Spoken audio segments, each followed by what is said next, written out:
Hey, welcome to the show, everybody. Welcome to the Council on Future Conflict. My name is Scott, the proprietor of the Future Conflict Show. Today we got episode 660, titled Coming for the King and Iran War Day 58.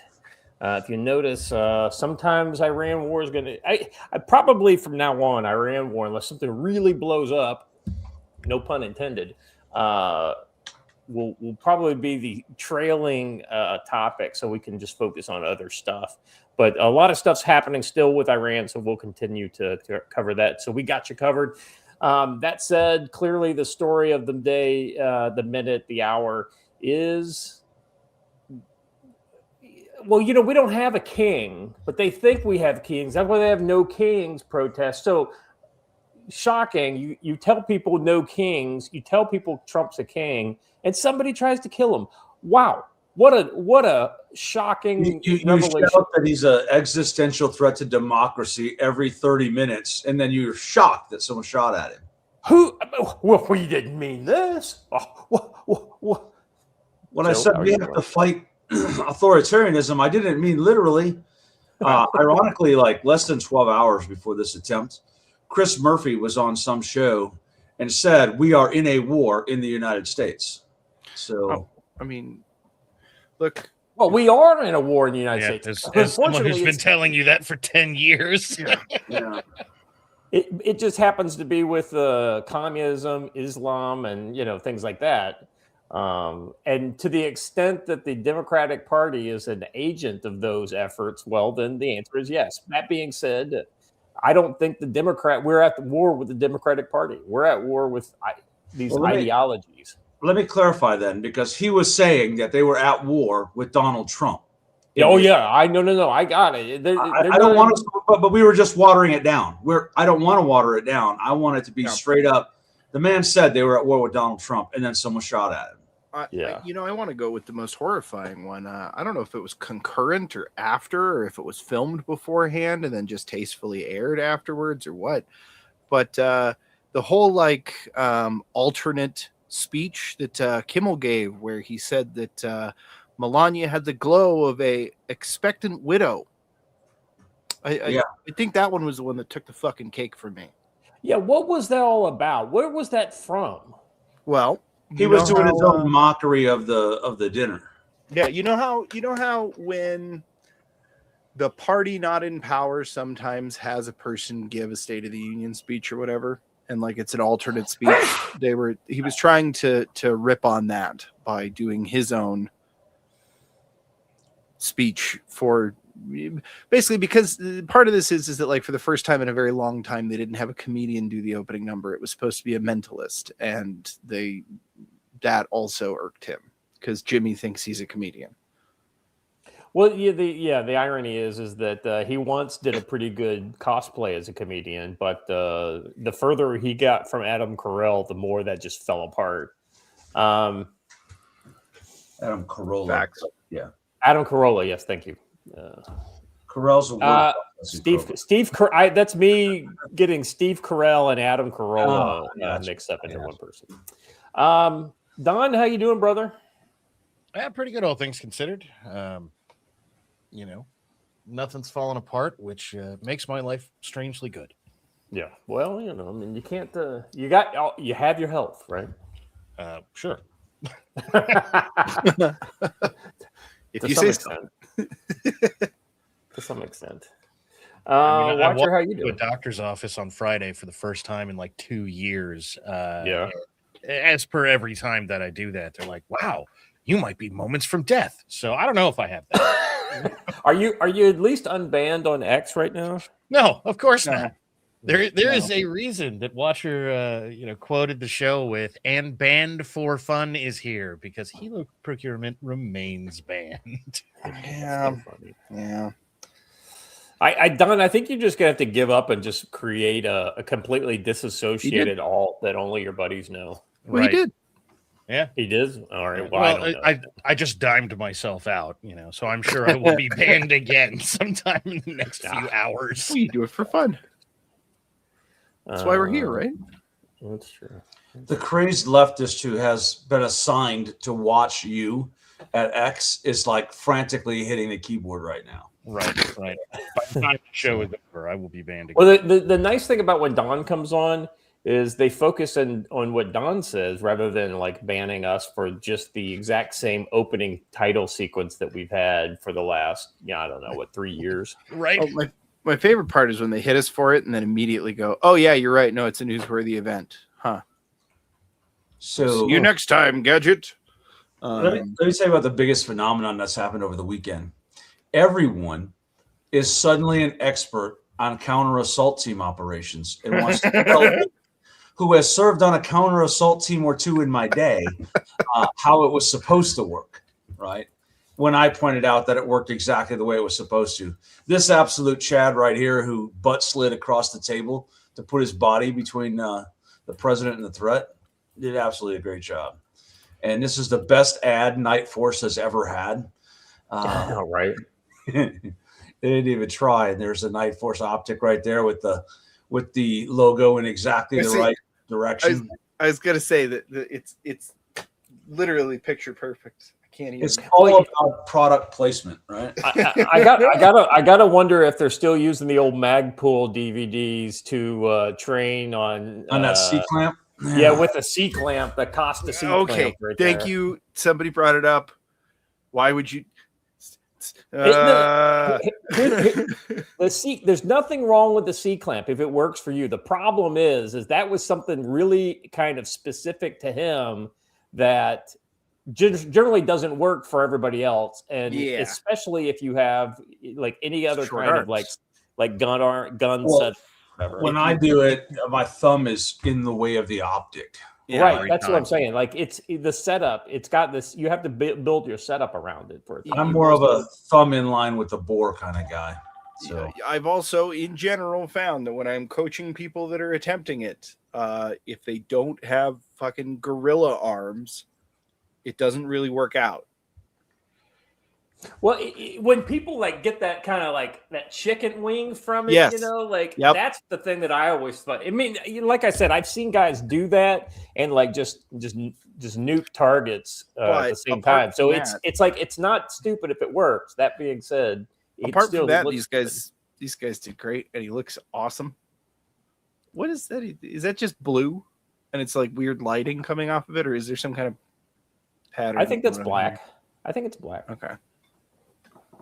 There were some other guys that had gray and green on, but I think they were just different versions of the same guys. Well, now that we've spent a little while getting distracted by drip, should we hurry up and get distracted by this other drip video that we were just talking about behind stage when we should have been talking about it in front of the stage? Triari. Yeah, so let's call this our entertainment, our clown show of the day. I have to preface this with something. Pause it for a second. Okay, go. The circus clown theory. I'll let you draw your own conclusions. Carry on. Oh. If you are a frequent watcher of the show, you will notice that that this camo pattern seems like it might be familiar. We call it Ferrari Pat. Yeah, this is Ferrari Pat. Made famous by the company commander turned president. Company commander turned president. Yeah. Of Burkina Faso. The shittier your country is, the lower the echelon of commander is able to attempt and successfully pull off a coup. Joe, I gotta wonder, is there like, does he have some like tribal connections that kind of put him? Well, he's got some tribal marking on his face, so I would think so. If you back that video up, I swear I just saw like a Russian guy walk by the camera. Further? A little further, just a touch though. Right. Okay, we'll leave that go. Yeah, that guy right there, closest to the dude in the green, has That everything right covered, but you could catch With the helmet. whiteness between his eyes as he went by. So. Is he black passing? He's a white guy black passing when he has all his shit on. Well, I always point out that all of these guys who took power in that same little summer, always have one or two guys with their faces almost completely covered. and those are most likely their actual Russian protection detail, right? So Yeah, we've never seen them have to kind of Wait. do a counter assault kind of style, assassination protection drill on these guys. So we don't know how good they are. But Is he wearing not just fingerless gloves? I just said that earlier. I'm like, I know, but Yeah. like I didn't realize that he had the fucking rubber knocks on and everything. oh yeah. These are like the man. Magpul gloves. Like basically Chinese knockoffs of the Magpul gloves, or not Magpul, the Oakley gloves. listen, anytime I see a guy wearing those hard knuckled gloves, I just laugh out loud because they're not actually practical in real life. But hey, whatever. Do you, boo. Unless Now, you're doing something like working if you're working fence lines or something. Like, Yeah, I was gonna say, where these came from is everybody wearing mechanics gloves? Yeah, for mechanics. that couple of years. And if you are actually a mechanic turning a wrench under a car, having something to protect your knuckles is helpful. In no other circumstances. Is it helpful. Well, the irony is that the Army issue gloves, which are probably by far the best gloves that I've maintained over the years, right? I got like 3 or 4 pairs of them and for like nothing, right? And so, like, why buy new gloves when I really, really like these? And they don't have the hard knucks, but they've got like a double, like a padded layer, like over the knuckles. And I think that's just perfect. I've got some of those Camelback gloves that have like a leather strap right across that part. Those are great gloves. Continue talking. I'll be right back.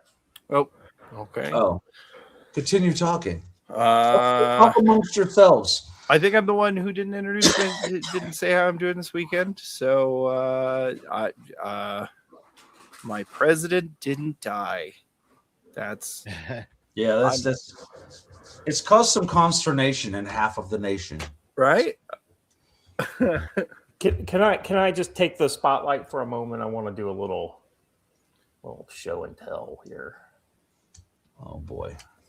See, these are the gloves. They're a weird green color, like a really, it's like. Oh, I had a pair of these. But they've got this like the faux leather kind of and it's just the perfect amount of padding. And man, these gloves are just fucking aces. I still have like 2 pairs that have been that are unworn. And shit, man, I don't know if they even make them anymore, but. I have a bigger question for the chat, and I know that for you from the chat, because I don't want to ask it themselves. Have you ever not worn a San Diego Padres item for a full 24 hours? It's Padres. It's like the season. You didn't answer the question. You did not answer the question. Not very Officer Dodge there, sir. Well, I am a trained public affairs officer. Answer the question you want to answer, not the question you were asked. Exactly. It reminds me. You remind me of the scene in Spies Like Us when Chevy Chase comes out to give the press conference. That reminds me of how you probably are on stage with people. It's a great scene. Oh, by the way, I want to give a shout out here. Scott's at Petra. Yes, she got it. She got it in one. My little Scott was at Petra. Yeah. Not right now. I'm not. All right. The answer, Joe, is I do have like half of my hats are San Diego Padres hats, and I probably have 7 Padres T-shirts because my wife, every time she would go to the New Era store in the Korean mall here, and she saw a new Padres shirt, she would just buy it for me. So that's cool. Hey, Scott, you're now officially what we in the Marine Corps term a double-digit midget. So you are at less than 100 days, right? That's a fact, Jack. I'm about. Oh, sorry. Go ahead. Let's see. No, I'm about. Let's see. My retirement date is the 30th of June, so I'm almost like 63 days or so. 60, yeah. Well, Gene asks if you are sad to be a short timer. No. I won't. Yeah, Phil Coggins says, I love those gloves. I keep a pair in my car, my toolbox. Yeah, like I said, when I had the opportunity to get more, I got more, and I never turned them in. But the great thing about gloves is they're not a non-returnable item, so they never ask for them back. So. Yeah. The question is, what percentage of Last Crusade quoted at Petrick? Yeah. So, like me and one other guy on that field trip, this was when I was stationed for a short time in Jordan back in around 2017. And there were about 20 of us that went on that trip. And like me and one other guy, like knew, like the significance of the Petra scene and all that kind of stuff. And so we kept like, he chose poorly and all that, all kinds of like quotes and shit like that and references and whatnot. But most of the people didn't get it, or they only got it after we explained it to them, which is never fun. Yes, praying that he's not stop loss. I think I'm safe, but you never know. He's not going to wear his K-pop shirts on stream. That's true. That's true, Ben. And I don't really do K-pop. I mean, like I liked it back in the day when it was kind of before it became like all popular in America, and like I could appreciate young women, but now that I have daughters, it feels creepy. So that's an honest answer. All right. There we go. Gentlemen, do we have anything funny beyond the drip video, or is I got yeah, we have a couple of those the Trump slap video and I've got at least one of those down in where we've got it mostly where they in the accompanying stories. Yeah, we'll laugh at those when we get there. All right, well, let's just jump right in. Wow, ooh, I didn't see this one. I'm sorry. I'm just dropping more images of drip from the near assassination attempt into, like, I'm seeing shit that I've never seen before.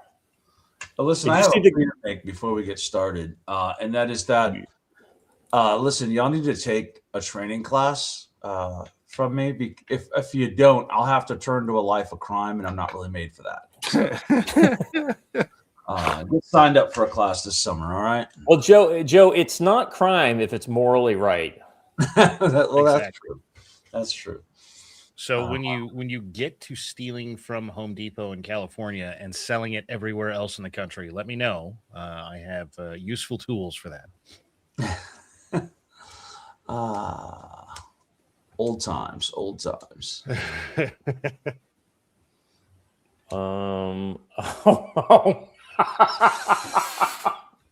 I have to stop looking through my timeline. We make this thing called show notes, and I know. I'm sorry, but I just dropped it in the private chat watcher. If you want to, we can. I don't know. I'll let you guys look at it, and you tell me if it's fit for yes. Let's just derail ourselves. Okay. Well, we could put it in there with the other ones. We'll get in there. Whoa. Rule 38. Now you have to. Rule 38 is if I saw it, you have to. Well, that's right. Wow. I'm just saying we can get in there with the other ones, but all right. Oh, Dom Lemon's getting his shots in. Holy shit. All right. Talk about derailed. Let's get on with odds and ends number one, shall we, gentlemen? Well, some kind of railed, that's for sure. Well, somebody's getting railed. So this is more of a kind of a think piece, right? You can thank Watcher for it if you don't like it. And if you do like it, you can thank me for deciding to incorporate Watcher's suggestions. Talk about an officer thing to say. Yes. Gentlemen, if you don't like this idea, it's First Sergeant's idea. But if you do like it. But if it's any good. It is mine. Yeah, if you enjoyed it, it was my idea totally. And it was my command decision to include this. Well, gentlemen, I am responsible for everything we do or fail to do in this outfit. All right. So having been officery enough, let's move on. All right. So let me read this. And then, gentlemen, the last paragraph is really the kind of the nut graph, right? Like as far as where I want to focus this. All right. this is a little long, so bear with me. After the Spanish right won the 1933 elections, communists in Asturias, which is north, what is it, like Galicia, right, that area, launched a revolution, killing thousands before the army was deployed to finally put an end to the chaos. They did the same thing in Catalonia, and that was quelled. They engaged in low-level terrorist campaign all over the country, planting bombs, sabotaging infrastructure, assassinating newspaper editors and political figures, and staging general strikes all over Spain. They kept doing this until they finally won the election in 1936, at which point the left went on a full mask off and began unleashing thousands of criminals into the streets, ransacking businesses, dragging conservatives out of their home to beat them, and going into the countryside to expropriate private property. The entire country descended into a state of near total anarchy in a matter of months. Don't threaten me with a good time. Well, the left spent years agitating for a Marxist revolution in Spain and refused to obey the legal system because they saw the Spanish Republic as a mechanism to achieve leftism, not a neutral system intended to uphold democracy, the Constitution, or the rule of law. And thus, any deviation from the march towards leftism was seen as an illegitimate act of treason and proof of imminent fascist takeover of the state. As a result, any election victory by the right was inherently treated as illegal by the left, and any attempt to actually govern in accordance with the right-wing principles was seen as just cause to engage in violent insurrection. You cannot have a country like this for long if one side treats the process as illegitimate unless it produces their desired ideological outcome. This will inevitably win. They will inevitably win unless they are physically stopped. So, gentlemen, that kind of comes to the point of we are in the 1935, 1934, kind of corollary to this in our current day. And with the midterms and then the presidential election 2 years later, we're looking at potentially seeing a country where the Democrats could take full power. What is this potentially the like they're like Biden didn't go far enough. We've got to seize power to the point where they could never come back.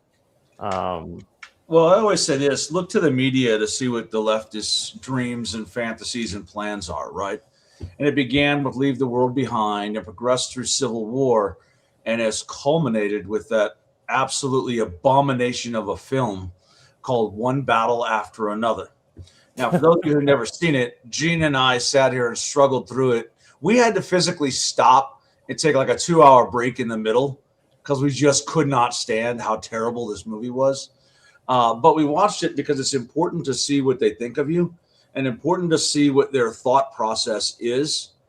And I think if you look at the media they're putting out, they're anticipating a level of civil conflict and they're training for it.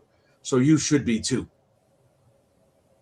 Yeah, no, it's a good point. Don, what's your kind of take on this? Because, I mean, ultimately, unless we pull out some sort of miracle of God kind of event, it's not looking awesome for the midterms and the presidential election.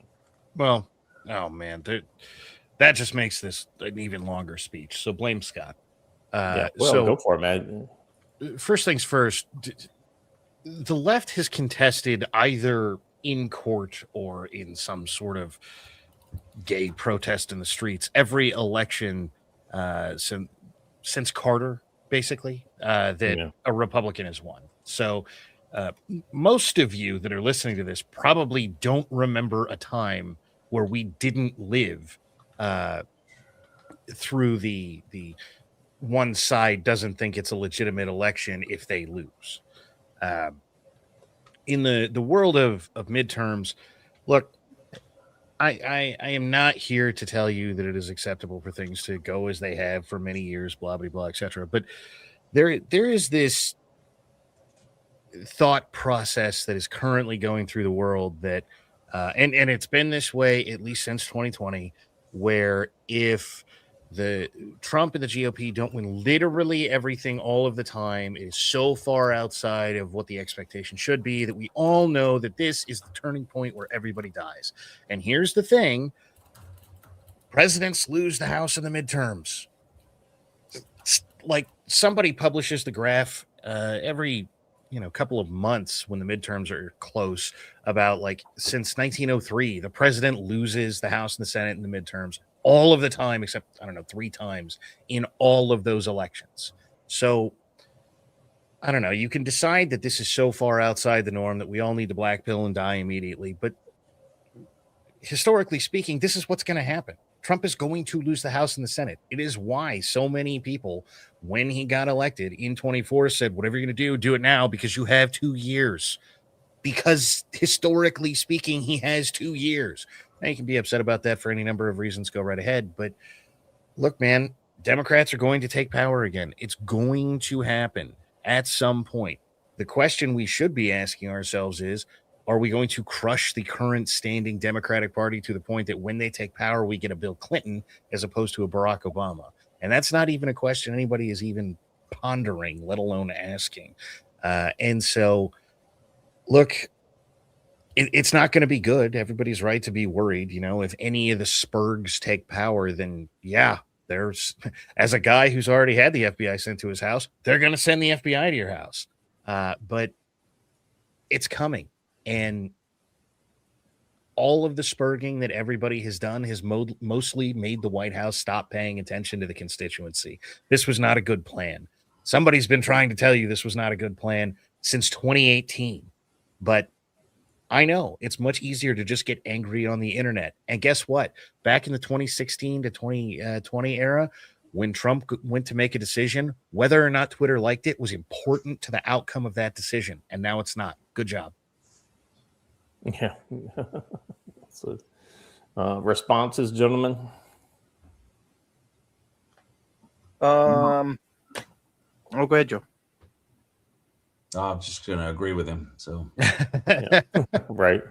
Oh, I was going to say you need to start preparing for, like, elections are one thing. I'm not going to get onto that. I'm not going to say they don't matter, because I don't think that's true. But at the same time, like, I think that the point being made here goes far beyond that. And it definitely goes far beyond a single election this cycle.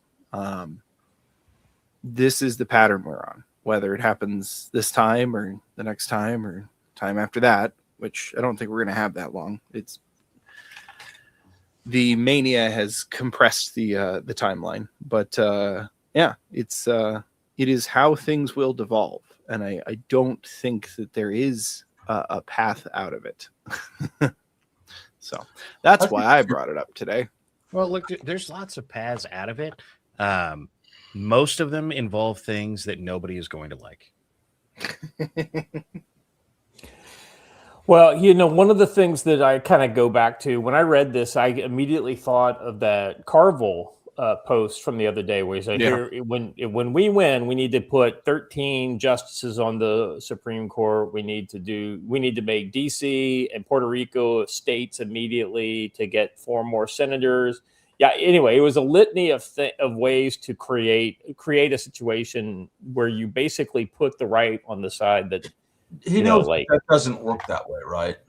Well, it's been tried before and it's been stymied in the past, but But he also put out a statement yesterday after the assassination attempt, yeah, where he said he doesn't want him to die because he wants him to suffer for years. Yeah, and you can't coexist with those people. You can't compromise with those people, and you can't coexist. I mean, it's just flat out not possible. Yeah, no, that's 100%. Boomer Don. Well, I'm apparently boomer enough. I don't even know what the fuck that means. So yeah, I would say that's frankest boomer. Some people just make up words, and we're just all supposed to know what they mean.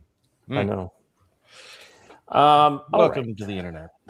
Yeah, welcome to the. Hey, but I guess my point is the reason why I wanted to read that, right, even though it was watchers, my kind of piggyback on it is that there is a greater than zero chance that the turmoil around both the midterms, the midterms won't overturn the apple cart, right? If anything, the midterms should show everybody exactly what the Democrats want, so that we could potentially recover during the presidential election.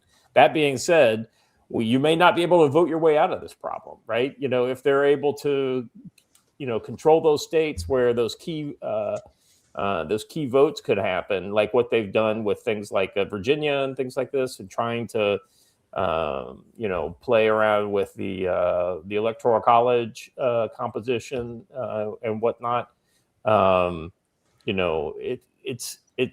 It could go the wrong way, but it doesn't mean it has to go the wrong way. So we'll see. Make sure you stick with us for the next 2 years, and we'll talk about it in real time, 3 times a week. I will intermittently show up and call the entire electorate retards, because that is generally what's happening. All right, let's move on. Something cool, shall we? So this is video found on the internet. It's rather self-evident as to what it is. You want the audio? Well, it's just the audio is the news guy, the chopper news, the traffic chopper guy. Mike Rodriguez, move in a little closer if we can to capture. They do this every other year, and everyone freaks out. The LAPD. So those are 4 little birds, and landing in this parking lot here. One lands on the roof, and then off camera here in a minute, an MH-60 will land in that empty part of the military. You can see the guys get on. They're loading up into the helicopters. So this is either Dev Group or Delta, probably those crews, doing this. These are not uncommon, but they always make for good film. I've been on the ground way too long. There's another group going out to the larger aircraft. There's the big one that landed, and now those personnel are going to load up in that aircraft and will soon depart. I'm glad he used the proper nomenclature for the UH-60, the big one. Hey, at least they didn't call it. Tracy wasn't there to call it a tank. That's true. The biggest helicopter we have, right? Well, it's got a long thing pointed out. That's going to be the gun. That means it's a tank helicopter. Speaking of which, I'm sorry, I can't not bring this up because it's not in the notes, but I think that is of all the crap parts of watching the presidential attempted assassination, watching Michael Tracy attempt to get in a fist fight with other liberal journalists for like 3 days now has got to have been the funniest part so far. If you guys haven't seen it yet, that's literally all he's been doing for 3 days is trying to get people to show up at a bar and fist fight him. Hey, watcher, go back to the footage that we were just watching. I wanna see if we can find go into minimize it and look in the comments. Just kind of keep scrolling down. See if we can find it. It's so weird how it's always in different orders for everybody. Keep going. Oh, fuck it. Let me share the link with you in the private chat. All right, put that one up. And Joe, let me see if you remember these guys. Oh yes, the particularly blue color. Yes. So a couple of these in my day. It says majority of our pilots at Blackwater were retired and former 160th, some of the best pilots ever flew with. Do you remember the one video of the guy who they went over and they basically buzzed the other PMC company on the roof and they gave him the finger or whatever? They actually have they got the little birds. They've got some UH-60s, but they have a lot of Mi-17s and Mi-8s. So those were the days, my friend. Those were the days. Yeah. We even had some Robinson R-44s, which are kind of specialized, but not bad little helicopters. Oh my God! I swear to God, All right. Here we go. This is a just when you thought things were starting to calm down a little bit in the kind of the world of Israel and whatnot. And when I say calm down in the world of Israel, I don't mean like in Hezbollah land up north or Hamas land down south. I'm thinking of, say, the Palestinian Authority. This is in Jenin. You had the Jenin Brigade is a political organization composed of various terrorist organizations. It's always been an ex-territory outside the control of the Fatah and the Palestinian Authority, and subject to the control of gangs of the Al-Aqsa Martyr Brigade, Tanzim, Hamas, Islamic Jihad, and was the capital of the jihad at the West Arab Bank. So they won an election. They had, and then so the Palestinian Authority basically uses live fire to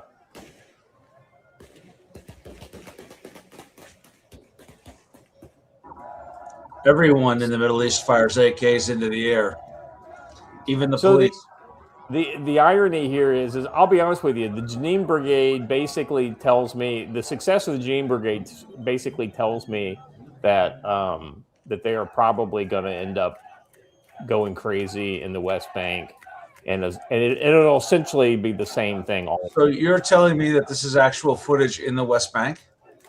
Yeah, I've been assured that Israel has destroyed it, and that they have no. You're talking about Gaza.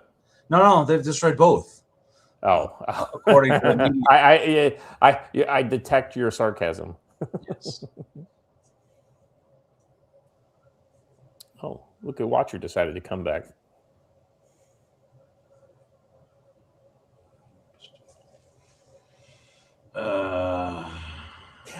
Joe, I mean, let's be honest. I'm looking at these images, and it doesn't look that bad in that area. So I don't know what the problem these people have. They're able to have this nice, urban area, but they have to be urban Utes and fuck it all up.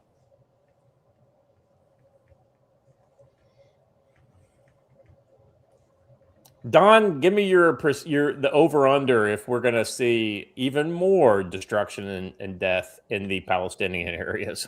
Well, there's not really an under here, I guess. Right. I mean, this is like the easiest prediction on the planet ever to make. Right. So 100%, 105, like what? Right. Well, I mean, the good news is there are solutions to deal with this. Watcher, I just dropped one of the solutions in the private chat.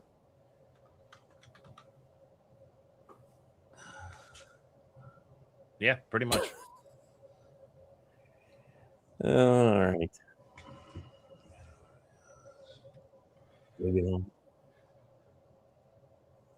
All right. So this next segment is like a mini kind of full. Cocaine's on that truck. Yeah, well, it's funny, Joe, because they've learned that in other theaters. Almost like the Russians learned that in another theater. Yeah. So if you guys weren't aware, we had basically a complete breakdown in Mali. Well, and so go ahead. I was going to say there's a historical backdrop here. For those who don't remember, about 2 years ago, Mali overthrew their government and booted the French. And like literally within 30 minutes of the French being booted from bases, Russians rolled onto them. Right. So that's kind of the pretext here. Yeah. All right. So let me give you some background here. Over the past weekend, Mali experienced one of the largest, most coordinated waves of attacks in years. Armed groups, primarily Al-Qaeda-linked Jamaat Nusrat al-Islam, and the Tuareg separatists, the FLA, launched near simultaneous assaults on military targets across the country. Attacks hit the capital, Bamako, including near the international airport and the nearby garrison town, which is a hub of the military junta. and other locations such as Mopti, Gal, Kidal in the north. Explosions, heavy gunfire, helicopter activity were reported. One helicopter, reportedly a Russian PMC Wagner helicopter, was down. The attacks targeted barracks, military installation, and government sites. Mali's defense minister was killed in a car bomb attack on his home in Kati. Reports also mention casualties amongst his family. Russian-backed Afrika Korps, formerly known as Wagner. Mercenaries fought alongside Mali forces in several areas.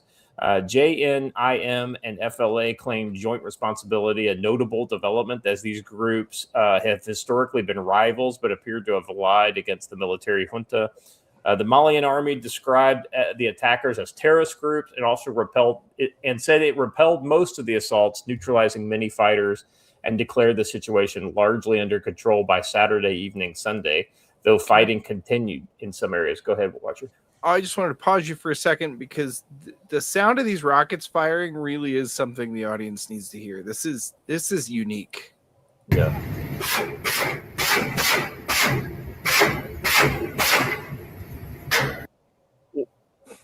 What? Yeah, that's the sound of it leaving the tubes in the rocket It's pod. pushed out of the tube, on the rocket pod. This is exactly that's exactly the way the your 4.7 inch rockets on It's a 2.75 sound that way too. You know what else it sounds exactly like? A potato cannon. I mean, all that is hot gas expelled out the back of a rocket. Yeah, speaking of MI-17, there it is, right? Well, you gotta admit that the fans are peak like 80s aesthetic too. Yes. Well, or you could say Russian, but it's the same thing. Well, that's what I meant, like Russian aesthetic. Yeah. Like I never saw the fans like that in U.S. military gear from the same period of time. No, we would have like a $3 million air conditioner just for the pilot. Yeah. All right. So let me just kind of go through. Let's see. Russia. This is clear. We'll give you a semi-functional fan. He's good. Is good. Clear footage showing hundreds of Russian mercenaries of the Afrika Korps withdrawing from Kidal, northern Mali, after reaching a deal with the FLA JNIM coalition, allowing them to retreat, and are still, let's see, while the ones that didn't manage to get there in time were captured by the militants. Essentially, my understanding is they got a bunch of Russians surrounded, and they were getting so much hate from the Russians that that they're basically said, "Listen, we can just let these guys go, and we'll probably and they'll probably just leave." I have to pause it. We've reached a new level of bad. I've commented often about how we need to start an international school of horizontal filming. Yeah. So they've got the right aspect ratio, but yes, the wrong orientation. They literally took a properly horizontal video and made it vertical. I want to kill whoever made this. So, to break down some of the acronyms that Scott mentioned, you could just say Tuareg. These are groups of Tuareg. The FLA, yeah. FLA is a Tuareg group, yeah.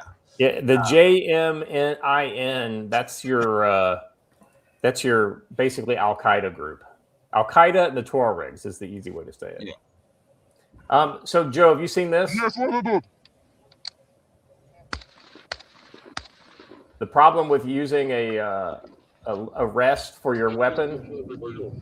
That's not how you use it. Well, hold up, stop. You're going to use the rests. Don't use the arm. What is that? That's an AK with the sling down the side. Oh, but there's no ammo. No, but that's just it. He rested it on this Oh, rail he dropped and dropped the it. Bro, you got to know how an AK works before you use an AK. Comedy. I thought that was pretty. There's some other video out there. If you search for Mali, you'll find it really quick of basically a bunch of dead Malians and a lot of Russians. One basic piece of firearm instruction that came out of all that. First of all, know where your mag release is so that you don't accidentally push it. But two, if you're going to rest your gun on something, you don't have to then hold the end. Get it out of the way, right? He was actually working against his rest with his arm that way. Anyway, yeah, I thought that was pretty interesting. Hey, I know a couple classes you could take that would help you with that. I'm just saying. Well, once again, though, it was interesting. Like, there's a couple other videos from this same guy, right? Yeah, and he's doing all the fighting. Like the Malian guys it's just like Afghanistan, where, do you remember the famous video where the guy was like, get up and shoot? He was basically like getting the saw gunner to like putting his weapon up there and like literally teaching him how to fight during the middle of the gunfight. And so I felt like it was kind of this guy shoots off an RPG at one point, and he's shooting this AK from that, fairly unprotected stairwell that he's on. Here, let me share this video because it's got. Listen, we offer fighting Kalashnikov in North Carolina, and we may offer it in Montana too. I'm just saying. The Kalashnikov class. Watch it. Yeah. So this. Do not be a boob. Take fighting Kalashnikov. He's like, all right, gotta make sure I got my propellant charge. It's like the Mali guy's like, late. I don't want to get in this gunfight. Yeah, well, you can see that stairwell when there's a perfectly good block wall behind me. Yeah, this is where he drops his fucking magazine. Oh shit! That's a really nice dust cover, and I need to know where to find it. Where? He's like, what the fuck? What is this? What is this plane doing here? Is this a museum? It's a MiG-17 is what that is. That's like how they farm over there. It's like a trellis work. Oh. No. You could see it better from the RPG shot. If you go back to the video where he had the RPG, you can see it. Yeah. There you go. Look, it's a MiG-17. Oh, there's a blade on that. Yeah, there's a helicopter there. No, it's not. It's an it's an old MiG-17. It's an old fighter, and it's a sweep wing. Yeah, I see that now. It's parked on a plinth or something. It must be a museum. Well, no, it's probably just a military base, or it's probably an airfield. But like, who's still got a MiG-17 that works? I guess. Well, maybe the Iranians.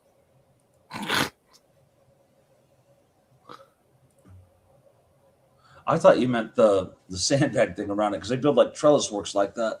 Yeah. Hey, Stormy, glad you could stop in while you're on the road. Thank you very much. And like she says here, please hit the like button. Like a lot of times we forget to mention that, but it helps more during the show versus after the show. But yes. All right. Appreciate that. Thank you. Hope you're safe on the road.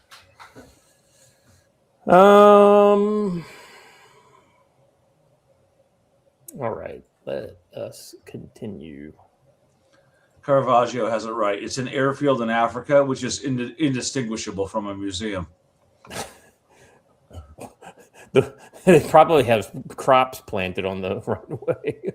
Hey, John Kaiser points out that a number of MiG-17s are operated by red-blooded Americans on the airshow circuit.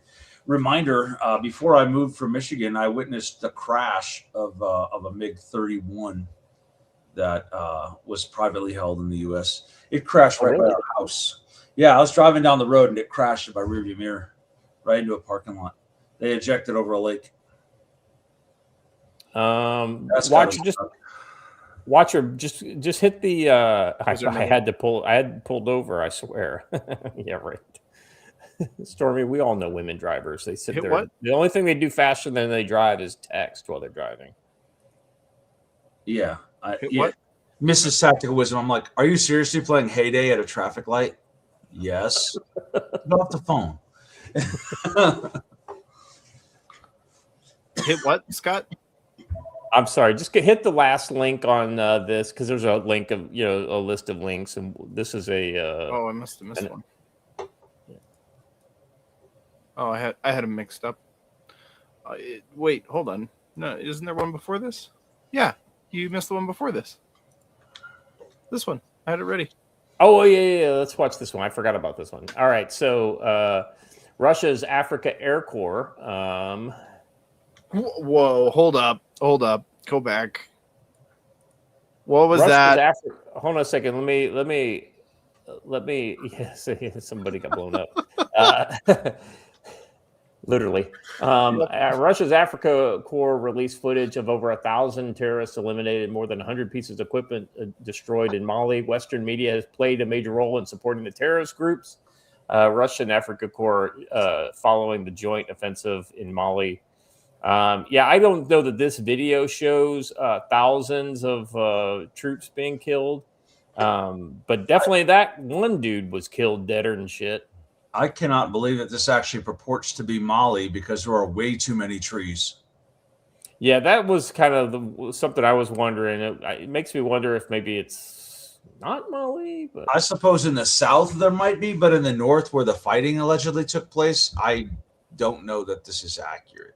Yeah, I'm just gonna look at a satellite image of Mali real quick just to kind of get how much green space there is. Homeboy hit the ejection seat. Okay, Joe. I mean, if it's down south, then yeah, it could be very well like Bamako. They said they went after Kita is down south. So several of these towns that supposedly they hit there. I could believe it in the south, but I would not be able to believe it in the north. Yeah. Gao. Yeah, Kidal. This is where the Russians are up here up north. But yeah, if it's down south, then yeah, I could believe it because it looks like there's a lot of green space down south along the Niger River. That's right. And for those of you who think you're witty, it's the Niger River. Yeah. There's only one G in the river. You're so racist. All right, lasers. All right, let's listen to this. So this is French, so it's not the worst African. Let's see. Mali's transition government deeply regrets announcing to the public the tragic death of Lieutenant General Sadio Kamara. Ministers of Defense and Veterans Affairs. Following the cowardly terrorist attacks on the morning of April 25th, 2026. A car bomber driven by a suicide bomber targeted the minister's residence, who engaged with fire with attackers. Yeah, evidently he killing several of them. During intense fighting, he was wounded and rushed to the hospital where he died. Took a few with him, Joe. Well, it's easy to make these claims when you control the media. Yeah, right. I mean, the guy could have died in the initial explosion, but they're going to say all that. Well, don't let the truth get in the way of a good story. Right. We have to make him a hero. He's dead. That's right. That's a very interesting variation of the French CCE camo that he's wearing. Yeah, that's what I was wondering too, if that's exactly what that is. The color's a little different, but same camo.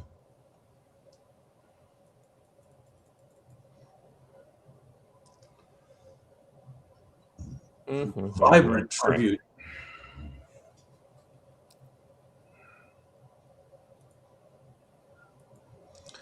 I'll remind everyone that in African militaries, a squad leader is a general, fire team leader is a colonel. So I thought it was the opposite. I thought like a lieutenant is the Secretary of Defense and the captain is the president. The hard R river. That's funny. Hey, I'm gonna share this link with you, Watcher, as kind of an outro, just because this is actual combat footage versus trucks going past. This is purports to be 5-minute footage showing fighters of the Russian Afrika Korps armed organization defending the perimeter of the Modio Kitia International Airport in the capital of Mali, Bamako. They can be employing heavier vehicles such as BTR 82A, the BMP-3, with aerial support provided by Mi-24s. In contrast, this to be Kidal in northern Mali, which was captured by the Sahrawi rebels. All right. Oh yeah, this is the full footage where that guy's fighting from those stairs. What, you're gonna share it? Oh, I'm sorry, I thought it was up the whole time. I'm an idiot. So this is that same guy who drops his mag laser. Oh no, that guy's a Russian. That guy's not a Russian. That guy is a African. Oh, no, I guess it's just no, it's a Russian. You're right. It was just the way the light was. It's a close.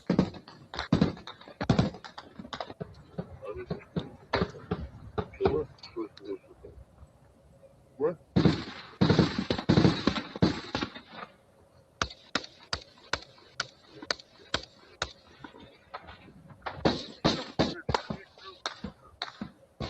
He's got a radio in one hand. He's got the trusty Baofeng UB5R going. Yeah.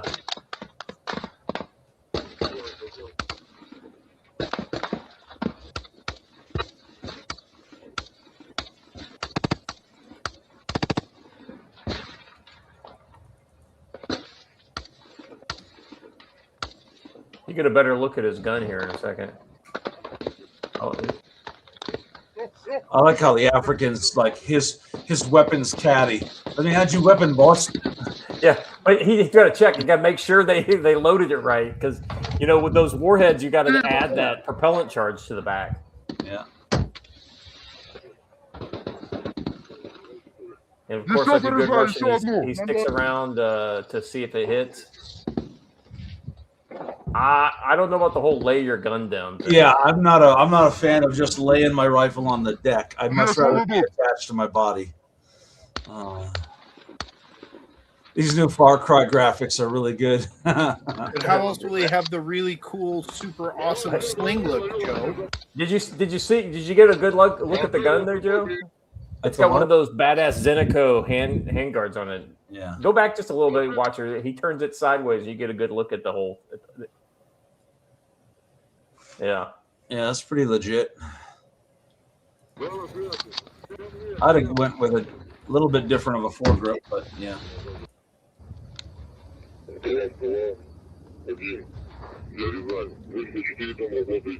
Yeah, the sight might help.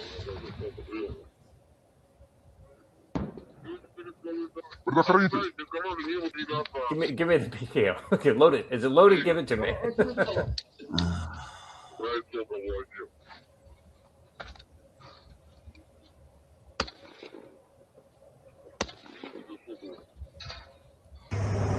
I mean, but he was like literally doing all the fighting.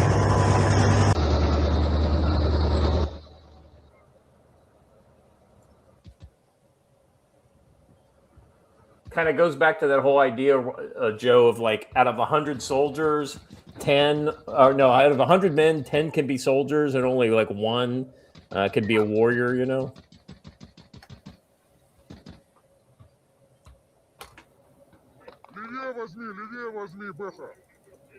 Meanwhile, there's a lizard just chilling in their Hesco. Let me get on this motorcycle. I mean, this guy literally does it all. Action down here.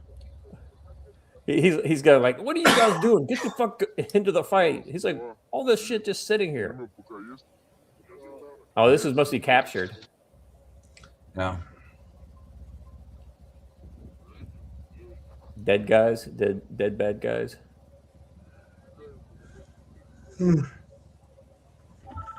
Piles of dead Africans. I mean, life's cheap there.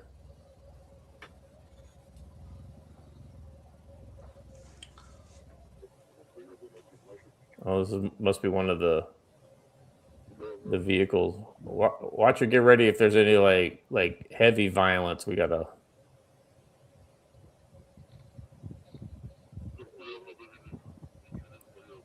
Huh. Cell phone? That was a little bit of SSE action right there. That's exactly what that is. He's grabbing the encryption cards out of the radios. So I mean, this kind of combat footage is always interesting to see. You can almost always learn something from that. Speaking, that's a good kind of transition to tactical wisdom, Joe. You had a new article. Where did you get the art for that new article? Is that something you found somewhere? What? Yeah, that picture? piece of art right there. Yeah, I just found it online. Yeah, okay. That's at what I some figured. backpacking website. But basically saying that as the weather gets better, it's time to actually just get out and actually do something and start working on your stuff, start training with your stuff, and getting out into the weather with it, right? Whether it's raining or snowing or whatever, get out and move, practice. Time to get on it. So yeah. That's kind of what the article's about. And we've updated the training calendar to include a whole bunch more classes all the way up through July to get things going and get out there. Hey, we had this great idea that we've kind of been pushing around for a little over a week. But after the October classes out at NC Scouts Place, we're considering doing some elk hunting with Kyber Optics. And if you're a hunter and you want to come out and hunt in Montana, I know this great place where you can base camp, and we can get you onto some elk and some mule deer. So if you want to come hunting with me and NC Scout, just keep in touch with us between now and October. We're going to do some fun stuff. Hunting is great training because you're using the same skills, right? You got to have good field craft, you got to have tracking ability, you got to be quiet, you got to be able to move undetected. So we've got a lot of things on there. I've gotten a lot of interest in the combatives class, so we added a bunch of those, including some coming right up. And we're doing some around both the training week when NC Scout and Kay will be out here, as well as right around that July 24th through 26th Mountain Readiness. Use code WISDOM5 at mountainreadiness.com to get 5% off your tickets. And we are filling up. Lots of folks coming out to that. So join us. Come hang out. Very cool. All right. Let me jump into the brush beater ad here. All right. In the midst of shocking attempted assassination of POTUS, with political violence exploding across America and tensions at a boiling point, the home front has never been more unstable. When chaos erupts and cell networks fail or get jammed, you need real communications you can control. Brush Beater Store's got you covered. The RT950 Pro, a powerful handheld radio with built-in spectrum analyzer, multi-band coverage, GPS, and strong transmission to keep your group connected when everything else goes dark. Pair it with the RTO 3-day course, hands-on training to build secure comms, manage frequencies under pressure, and operate effectively in high-threat situations. Get the RT950 Pro and build your net at brushbeater.store/collection/handheld-radio-HT, or enroll in the RTO course at brushbeater.store/collection/trainings. Use code CFC10 for 5% off all radios, accessories, and courses. Orders over $100 shipped for free. Big thanks to Matt at Brush Beater Store for powering the Council in Future Conflict as the attempted assassination of POTUS brings America closer to the edge. You can count on Brush Beater Store. Enter code CFC10 and build the connected security presence your community needs. Now, back to the show. All right. You know what, that reminds me, in the article, or not in the article, on Twitter, I mentioned this yesterday, but Charlie Bear, my local bear, was seen yesterday. But this is how the guy comes up to me and tells me he saw the bear. Hey, man, I was down hunting in your campground and I encountered this bear, and it's really uniquely colored with this honey-like necklace thing around it. I'm like, yeah, well, you probably wouldn't have encountered Charlie the bear, our bear, if you hadn't been trespassing on our land. You probably wouldn't have had that encounter. And he's like, well, I didn't know if it was public or not. I'm like, yeah, you know that sign that said private property, campground guests only? That was a clue. And he decided he was going to go somewhere else and hunt for the rest of the day. Probably best. Because now he thinks that bear is actually trained or something. So that's okay. That's so funny. It's so Watcher, I just put something in the private chat before we move on to our main topic here. I just wanted to hit this up. You guys remember we were talking about those 30 millimeter grenade launcher concepts, and everybody was dressing them up as how did I know you would 40K? How did I know you would spot this?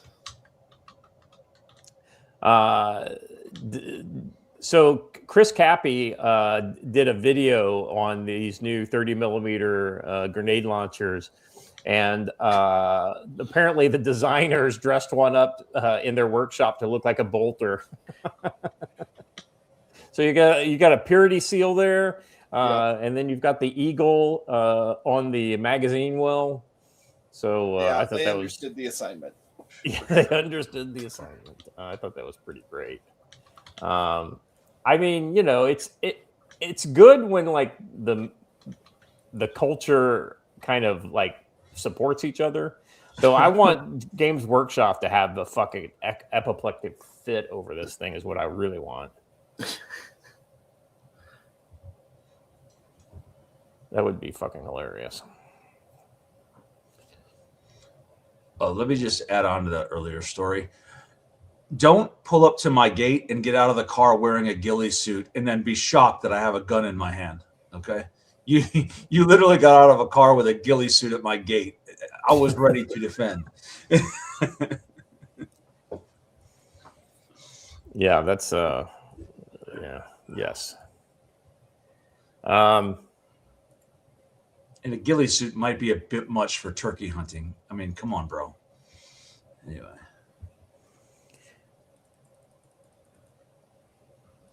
All right, gentlemen, let's get into coming for the king. So, I just first thing, I mean, everybody's wondering how this could have happened. I think this security footage taken right before the event kind of explains everything, really. But we'll see. Not so fast, Richie. Okay. Well, these navigational charts seem okay. I don't think there'll be any problem. Hey, why the long face? I'm still worried about the shuttle. You saw Ted's report, and he is the I program's miss top test pilot. Airplane and movies like it. That was back when you could be funny. That's right. You don't have to worry about what people thought of you. All right, sorry. That's an old joke, but here, in reality, he didn't need to go through the metal detector. He just ran right through it. If you look at the next footage. Well, and before we play this, I want to say, in case the AI thing in the corner wasn't obvious, this is the AI altered and enhanced version. It is enhanced. It's not. If you notice, it's not altered as far as the events that actually occurred. It just upscaled. That's all it is. Depends on which cut we got, but there are cuts that absolutely do edit it. Like they make this guy, like way longer to react. Yeah. Shall I post it as soon as we pass down that? But the original stuff is shot on I'm not gonna lie, it's not even potato camera. It's not even 240p. I don't even know what you call that. Yeah, it's like fucking standard def, like VHS from '87. Yeah, it's bad. A lot of y'all have never worked with digital surveillance equipment, have you? Hey, speak. Blaine, how are you? Well, we were talking about presidential assassinations. I thought it was a good time to chime in. Yeah. I told you so. We have guys who wrote about plots to kill Donald Trump. Here's Blaine Pardo. Hold on, because if we let Blaine get into it, which I know we will, we're going to be here for a while, and I have to make sure we bring up this next part before we let Blaine go off. Gentlemen, have you seen the new drip sensation that's sweeping the nation? Oh yes, the MP7 came back in vogue after the. Yes, I was going to say, did it ever leave? Well, the deal is that a whole generation of youngsters who were unaware suddenly were made aware on national television, and it has made a big impact online. Don't you remember how crazy it was when they showed all the pictures of the Uzi toting? Like they basically produced their Uzis from nowhere when Hinckley tried to kill Reagan. It's kind of like the modern version of that, right? Let me point out that these are actually FBI agents, not Secret Service. Yeah, from the badge. The badge, yeah. The other thing too, if you go to the next link on there, I don't know if you have it, Watcher, but it's another MP7. Oh no, let me pull it. This one right here. I thought these were B&T MP7s, not H&K, but yeah. So this one is this one has got a suppressor on it too. Is that Christian Craighead in the back going in that room? That's what it looks like, right? Man. Well, a guy dressed like two guys dressed like in this exact same kind of outfit were on stage after the. I think they'll honestly be that the other guys all around them were FBI. I think that was Cash's counter assault team. And they were probably dressed differently to distinguish from each other. Yeah, right. Yeah, so like you know who the players are. It's kind of like different uniforms.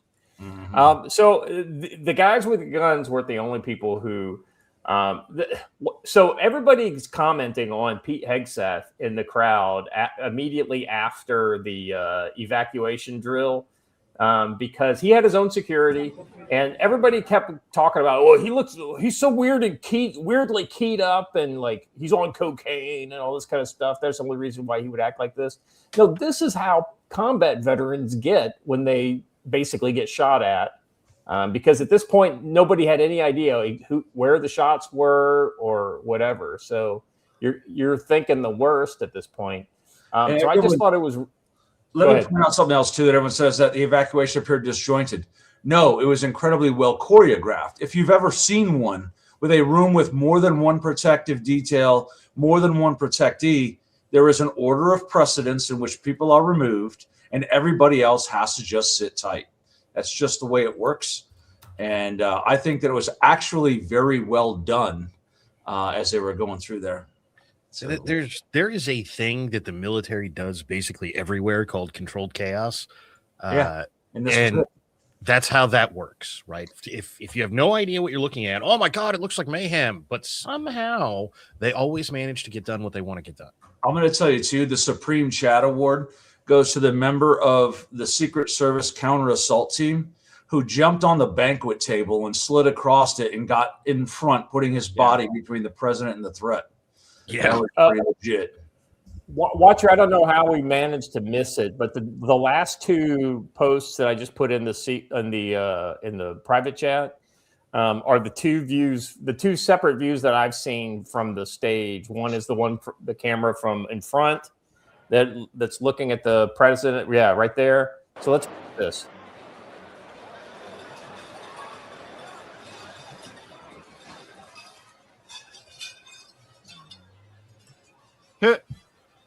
First time.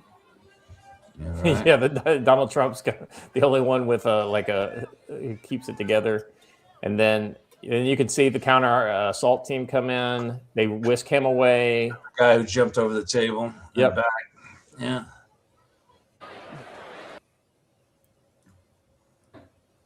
All right, so go to the next one. This next one, so Vance's guys grab Vance and get him out one way.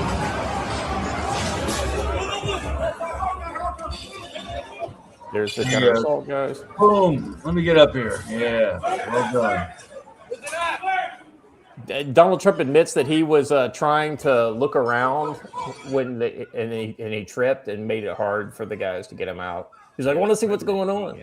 So that's part of a briefing for somebody who has a detail. Here's those other guys, by the way. I wanted to just point those guys out as a different.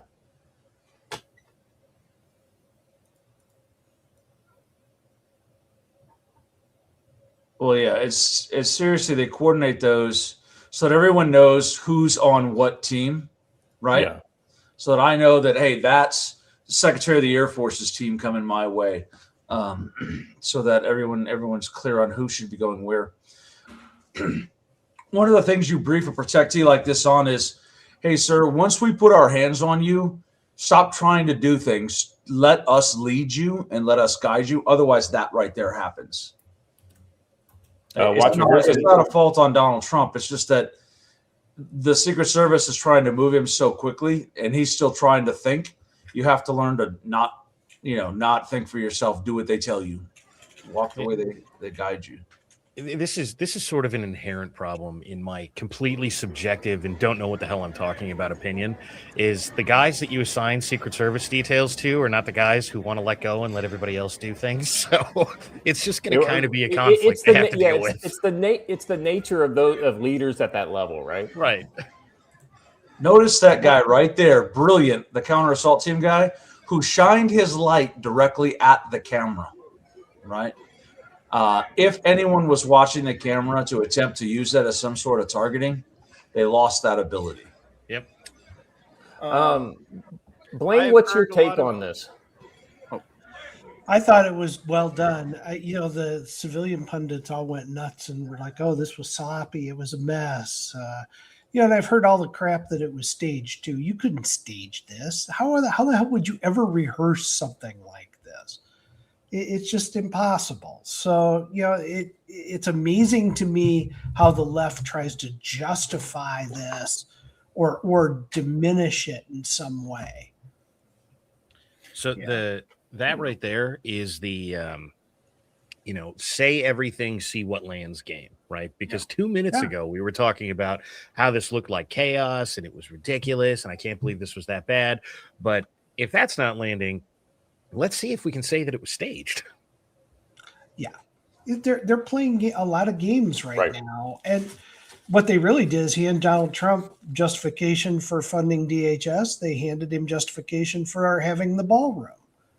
Right. Well, so that was one of the interesting things that I remember Bill Maher commented like immediately after. He said, can we finally shut the fuck up about the ballroom now? Because this is literally like reason number one why. And it was so funny. So I found out about this live and I immediately turned into an X space, right? Because X spaces are really good because people are following the news and it's basically live aggregation. The problem is you get all the bullshit opinions in between like the actual fact based things, right?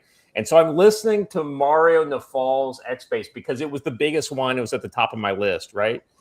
And that was mistake number one. I got you.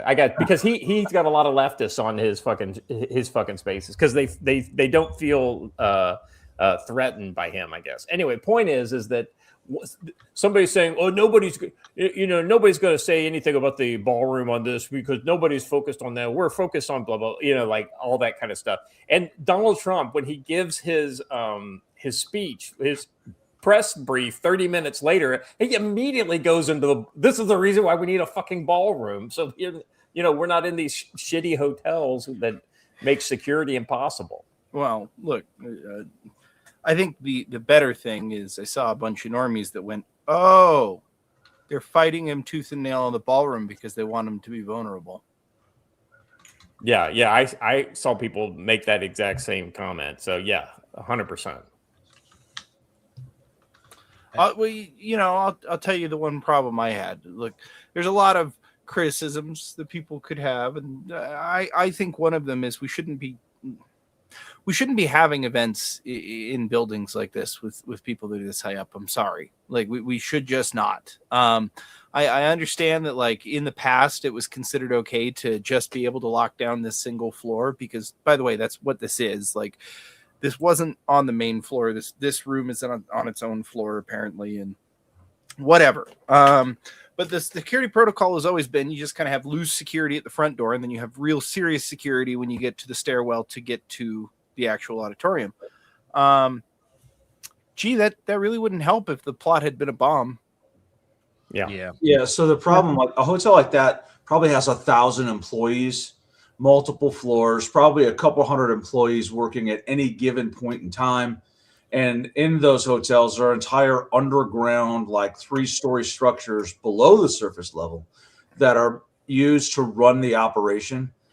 what that means from a protective standpoint is you've got an entire like castle and fortress you have to figure out and be able to defend, and it's just not possible. Yep. Yeah, you can't get perfect security in them.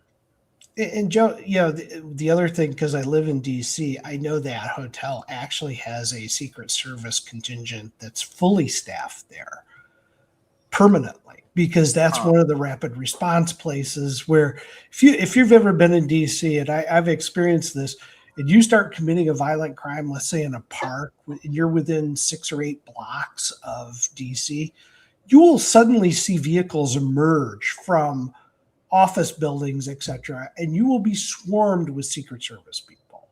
Yeah. And they do not mess around. I watched a guy pick a guy up, hold him up in the air, and slam him down on the ground once.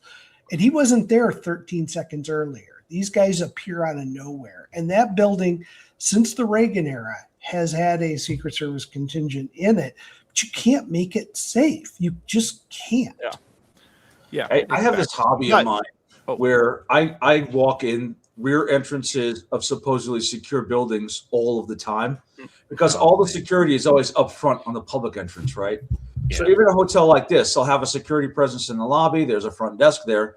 But if you go around the back, you can generally just walk right in the loading dock unchallenged.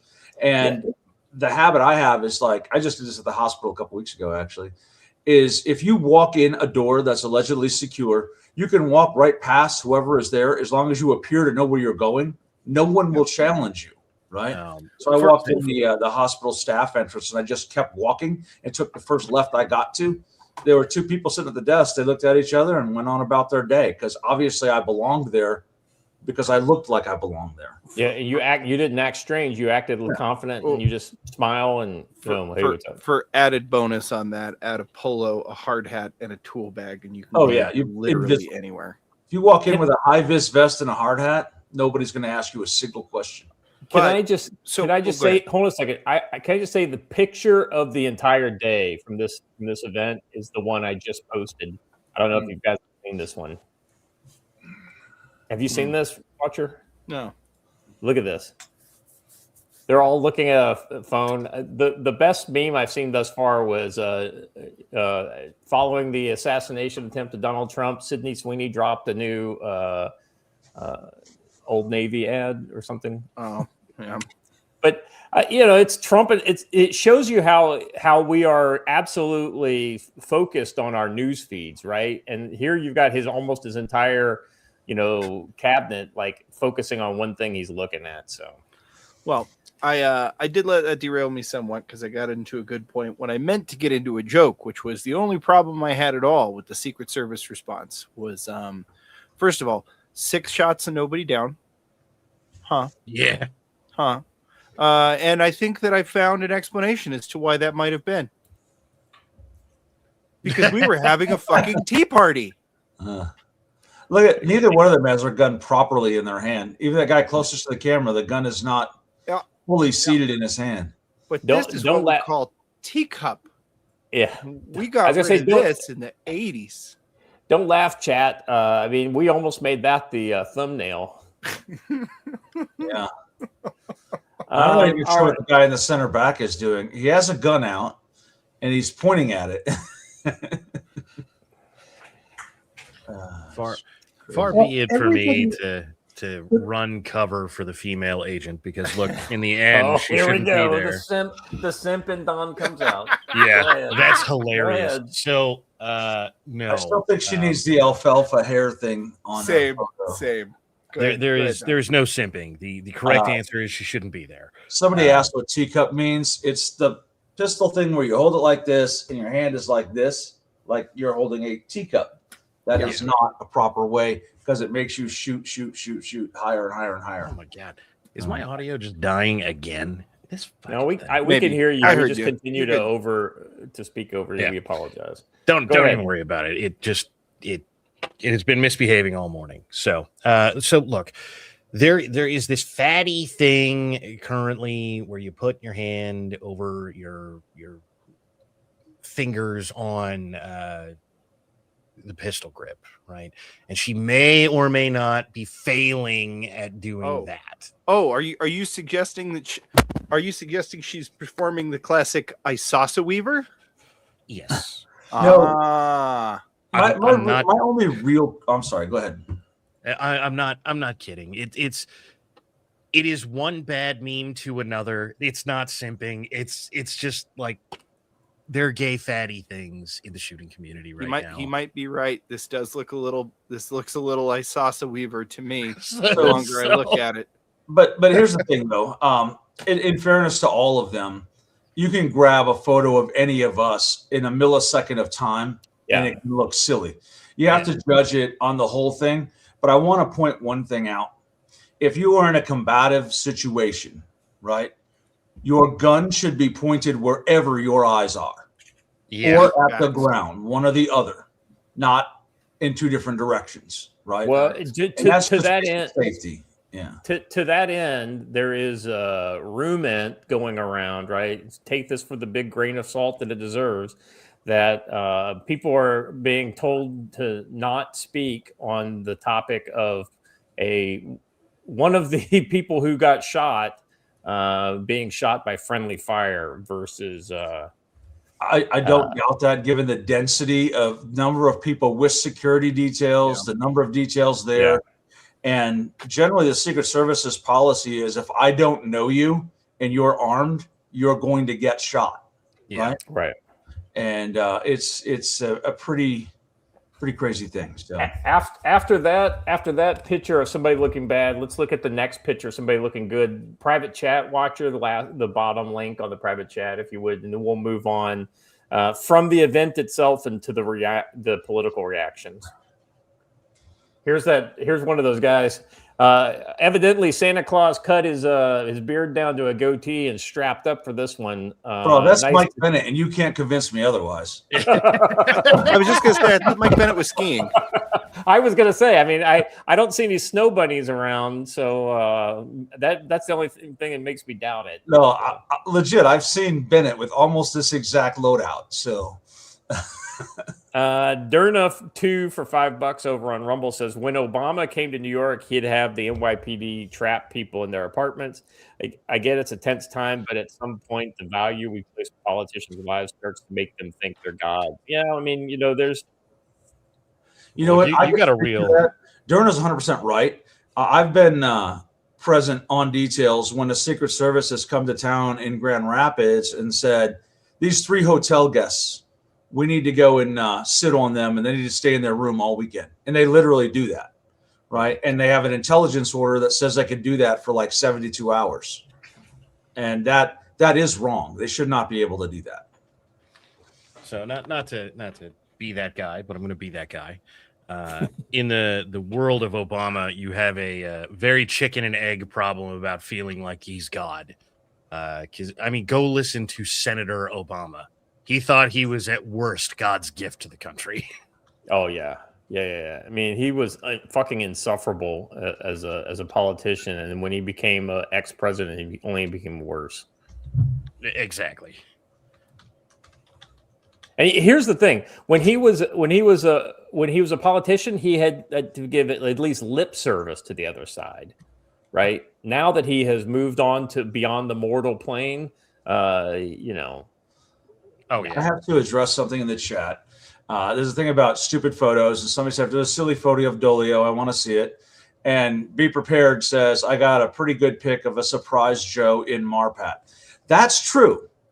But let's be honest, Chris. The very next night, I walked up that hill and killed you all before you even knew I was there. So if we could, before we move on to what happened after the event, I'd love to hear...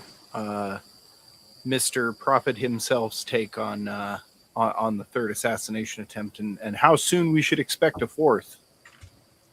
Like within days. And Watcher, there's a question for you in the Rumble chat from Hunch.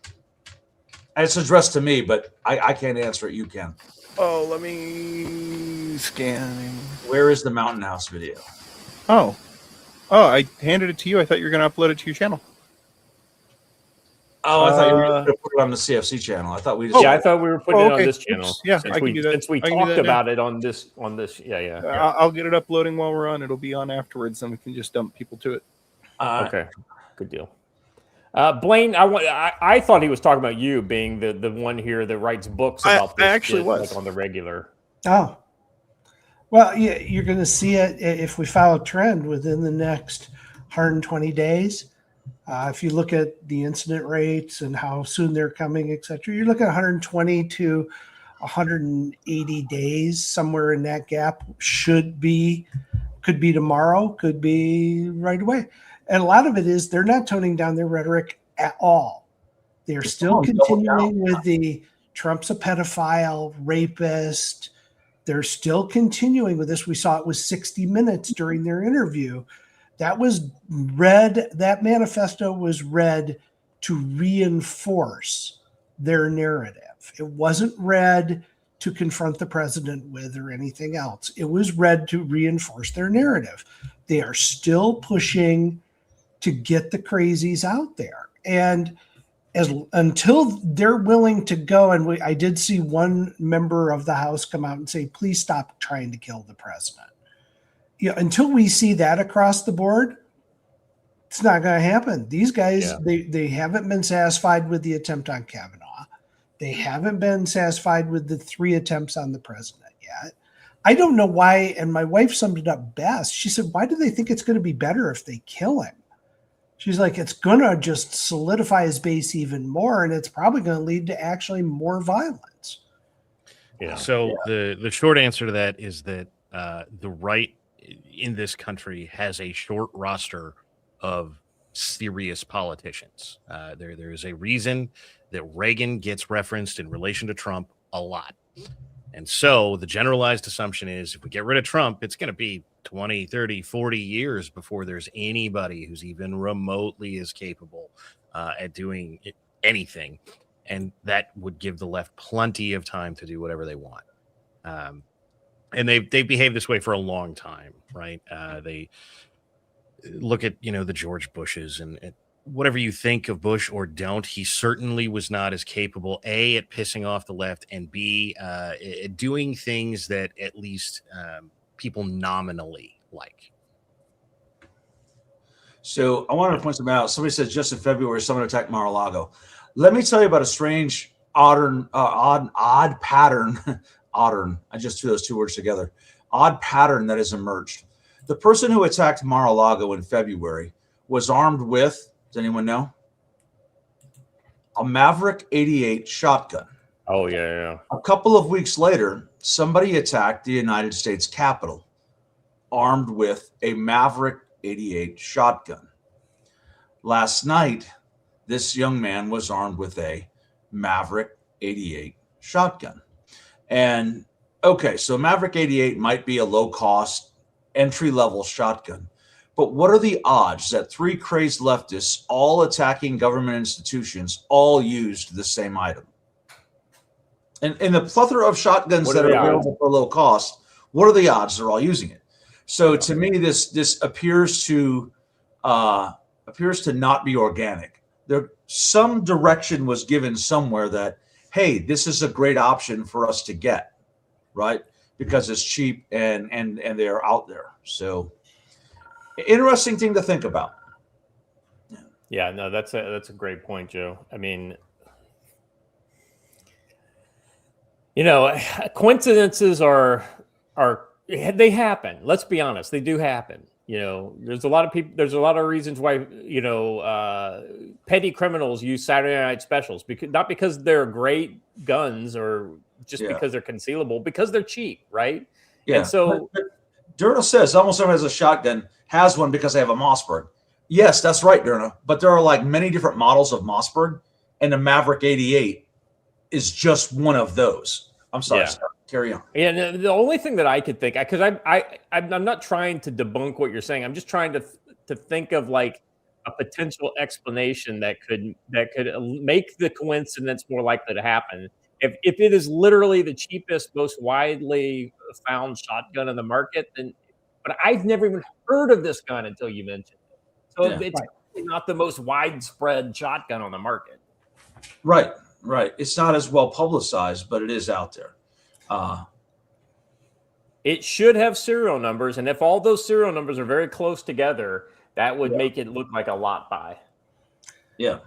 Well, we've seen this with the left. Every time they come out, they have their talking points, and they in the media have the exact talking points, and they rattle through them almost verbatim. So the concept that they aren't organized is phony. It's fake, because we know that their machine does this on a regular basis. So would it be, something you could completely disregard to say, well, they wouldn't determine what model of gun to use? No, they completely would. So, yeah, I don't know. Funny enough, this might be exceptionally good time to look at Mike Shelby, because there's a very high likelihood that the way this gets done is it is posted to the various leftist forums of like, oh, hey, this is great entry-level equipment.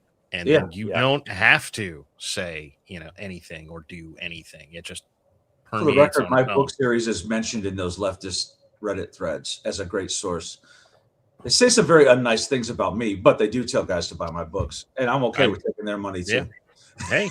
Hey, free advertising's free advertising. Take it. The great thing about it, Joe, is if just one crazy leftist gets your book to cause trouble and then reads the Christianity in between the lessons and find their way out of that Marxist hellhole and their way to Christ, we've done our job. You've won the book wars. Hold on. We have to address the comment by Raging Psychosis. Did the shots sound defensive, though? Did you guys see this from the reporter? Oh, my fucking God. No, I think shots sounded defensive in nature. Oh, okay. I think my favorite copy of that was, I had to pull my buddy aside while we were out on the range the other day because his shots sounded morose. Yeah. Wait, do we have to return fire? No, those are defensive in nature. They're not trying to hit us. Oh, okay. Oh, man. It's silly. Defensive. That's the most generous thing you could say about it. Yeah.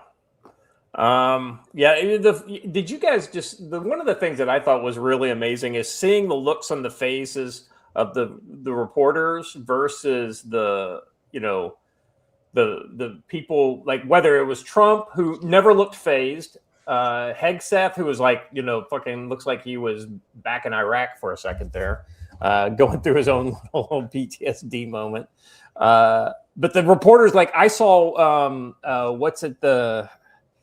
he used to be a Fox guy, but now he's on like CBS. Anyway, he was sitting next to Kennedy, right? Secretary Kennedy.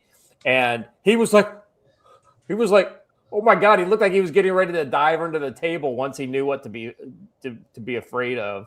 And then Dana White was just like, like, he's like, they told me to get down, but I didn't want to get down. I wanted to see what was going on. I was like, Dana, not the smartest thing you could do, but that being said, it tells a lot about you as a man. I don't know. I've been known to just stand up during events like that and just be like, look, if there's a round with my name on it, there's a round with my name on it. I mean, me diving for cover is going to stop it. So I can't see I'm laying down. Well, it's like when I was in the DFAC in Afghanistan, right? Like we had rockets come in and one landed pretty close. And like me and my buddy we were both, infantry veterans at that point, we just kind of get up and just like walk out slowly while everybody else is like fucking freaking out. Everybody's running and you're just like eating a hot dog as you walk out. Well, I told us like, oh, let the throng get through and then we can leave. And we kept eating and we just go kind of watching. And then as soon as everybody had left, we got up and we just left because we knew, it's like there's really nothing you could do about a rocket coming through the roof while you're eating. So you might as well just relax. Yeah. Right. Well, the thing that I learned about rockets and mortars, right, is that you have no idea where they're going to be. So they're just as likely to be to the place you might run to versus the place you're standing, right? Now, I get it. The whole bunker is safer than the DFAC, but, when the problem is not the fact that I don't want to be in the bunker. The problem is the fact that I can't get there with this entire crowd between me and the bunker. So I let the crowd move on before I get up. So, well, I mean, look, there's been a long-standing, if you are getting shelled from somebody, run to where the last one fell, because the likelihood you get two in the same spot is basically zero. Right, exactly right. Yeah. When you see a smoking crater, that I guess this was wisdom from World War I. When you see the smoking crater, dive in that one for right. Playing the odds, right? Yeah. So for everyone commenting about the champagne and wine, listen, that's normal and expected. They're wine bottles with special labels, and that's what they're there for. So it might not have been in the best of taste, given the fact what had just happened, but that's not abnormal. Well, the other thing too is by the time that they could leave, grab their stuff and leave, hours later. Yeah, it was probably at least an hour later. I remember seeing people commenting. They're like, "Oh, that old guy's just sitting there eating." I'm like, first of all, it's $10,000 a plate. Second of all, there's no way you're getting out of that room in the next 7 or 8 hours, and you were just ready to eat. Fuck it, I would eat too. Mm-hmm. Well, I guess Cheryl Hines, Kennedy's wife, his security got them out of there, and Kennedy was, as soon as he kind of like they were halfway to the car or whatever, he starts complaining about like being hungry. He's like, I'm not gonna get to eat for hours now. Yeah, that's the thing. It takes a while for all those details to coordinate who gets to leave when, because you need unobstructed departure for all of them, right? Yeah. Well, and if everyone was put in their cars and rolled out at the same time, no one's going anywhere. Just to the point you were making, Scott, right? Well, speaking of which, the Beast had a slightly less than entirely clear departure. Yeah. So evidently, this lady's like thought she was gonna charge the. She's like, no, I'm back. I'm back. Don't fuck with me. I'm just. And here's the thing: those two cops were gonna let her go, but the supervisor was like, "Nah, snatch her up." You kidding me? It was just a presidential assassination attempt, and she rushed the convoy. No, no, she shouldn't be going anywhere for many months. Yeah, arrest is the moderate option, right? At that point, given what had just happened and what was still ongoing, she very easily could have gotten shot running out. Well, and how many justified? How many S-Vest attacks looked exactly like that before they exploded? Yeah.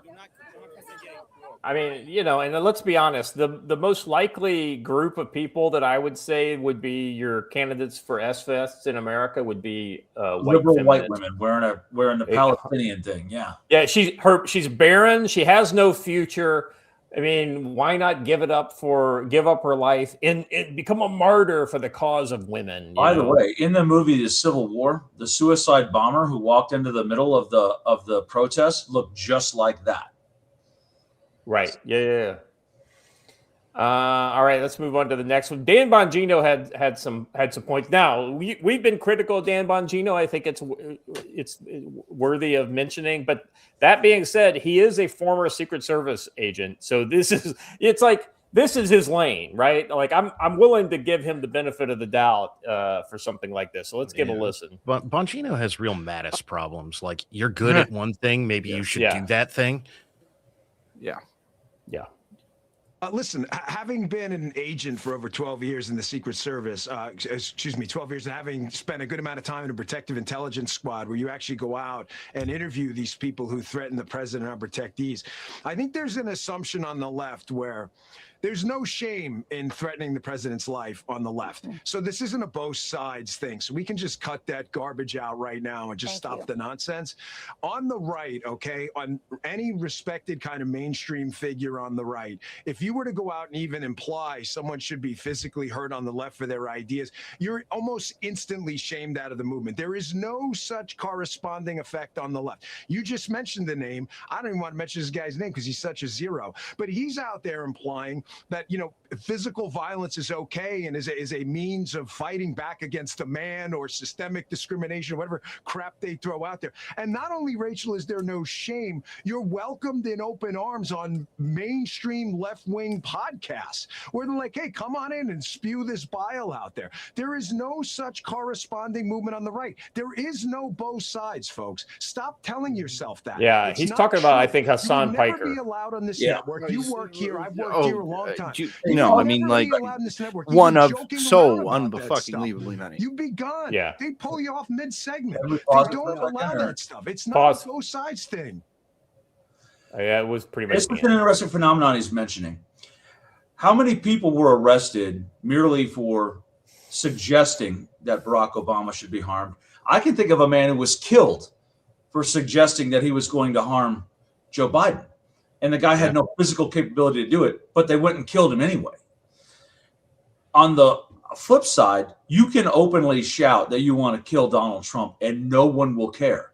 You will not be arrested. You have to actually do a whole lot down that path to get arrested when the shoe is on the other foot. But if I put out a tweet saying that Barack Obama should be killed, I would be arrested immediately. I'm not That's saying probably Barack still Obama true should be today. killed, but Yeah. Huh? What? That's probably still true today. It If is. you said right now that Barack Obama should be killed, you would. We're be not arrested. saying that, dear feds. We're Right. just saying that it is true. Dan Bongino's point is true, that it is entirely one-sided. And it's not. And by the way, I want to go back to that. In that video, it showed that girl with her better shooting grip, but she was still moving her head to the gun, not the gun to her head. And she was still going to miss no matter what she shot at. Yeah, Right. As, The as only- promised, it's one bad meme to another. There's no simping here. Yeah, the one thing I can say is she does have her finger off the trigger. Yeah. So clearly she's trained, but this is one of those kind of things when, like, you can have a lot of great training, but when you get in the moment, and a lot of times your brain is moving faster. Well, look, I could be great on the range, but when rounds start flying, life is entirely different, right?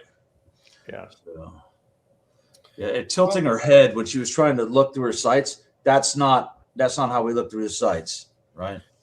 I have a different take that I won't get too far into, but I'm at least going to say it, which is so we have identified the problem that the left is being violent and the right is doing nothing. The right is talking about it online. Yeah. And we have identified. I mean, I hope we as adults have all identified that you cannot change other people, right? Like, if somebody has decided that they're going to do something, there is nothing you are going to do that's going to make them not do it, apart from physically stopping them from doing it. Jim Satalo rightly mentions, he said, did you see the video outside Portland Ice Facility of the guy on the sound system saying they would continue until they succeed? And he's talking about trying to assassinate the president. And that's exactly what you were just saying, Watcher. It's like they're going to do it. Listen, we're not stopping, right? Well, yeah, there was that protest that girl was at that was outside of there that spontaneously appeared within minutes of the shooting attempt.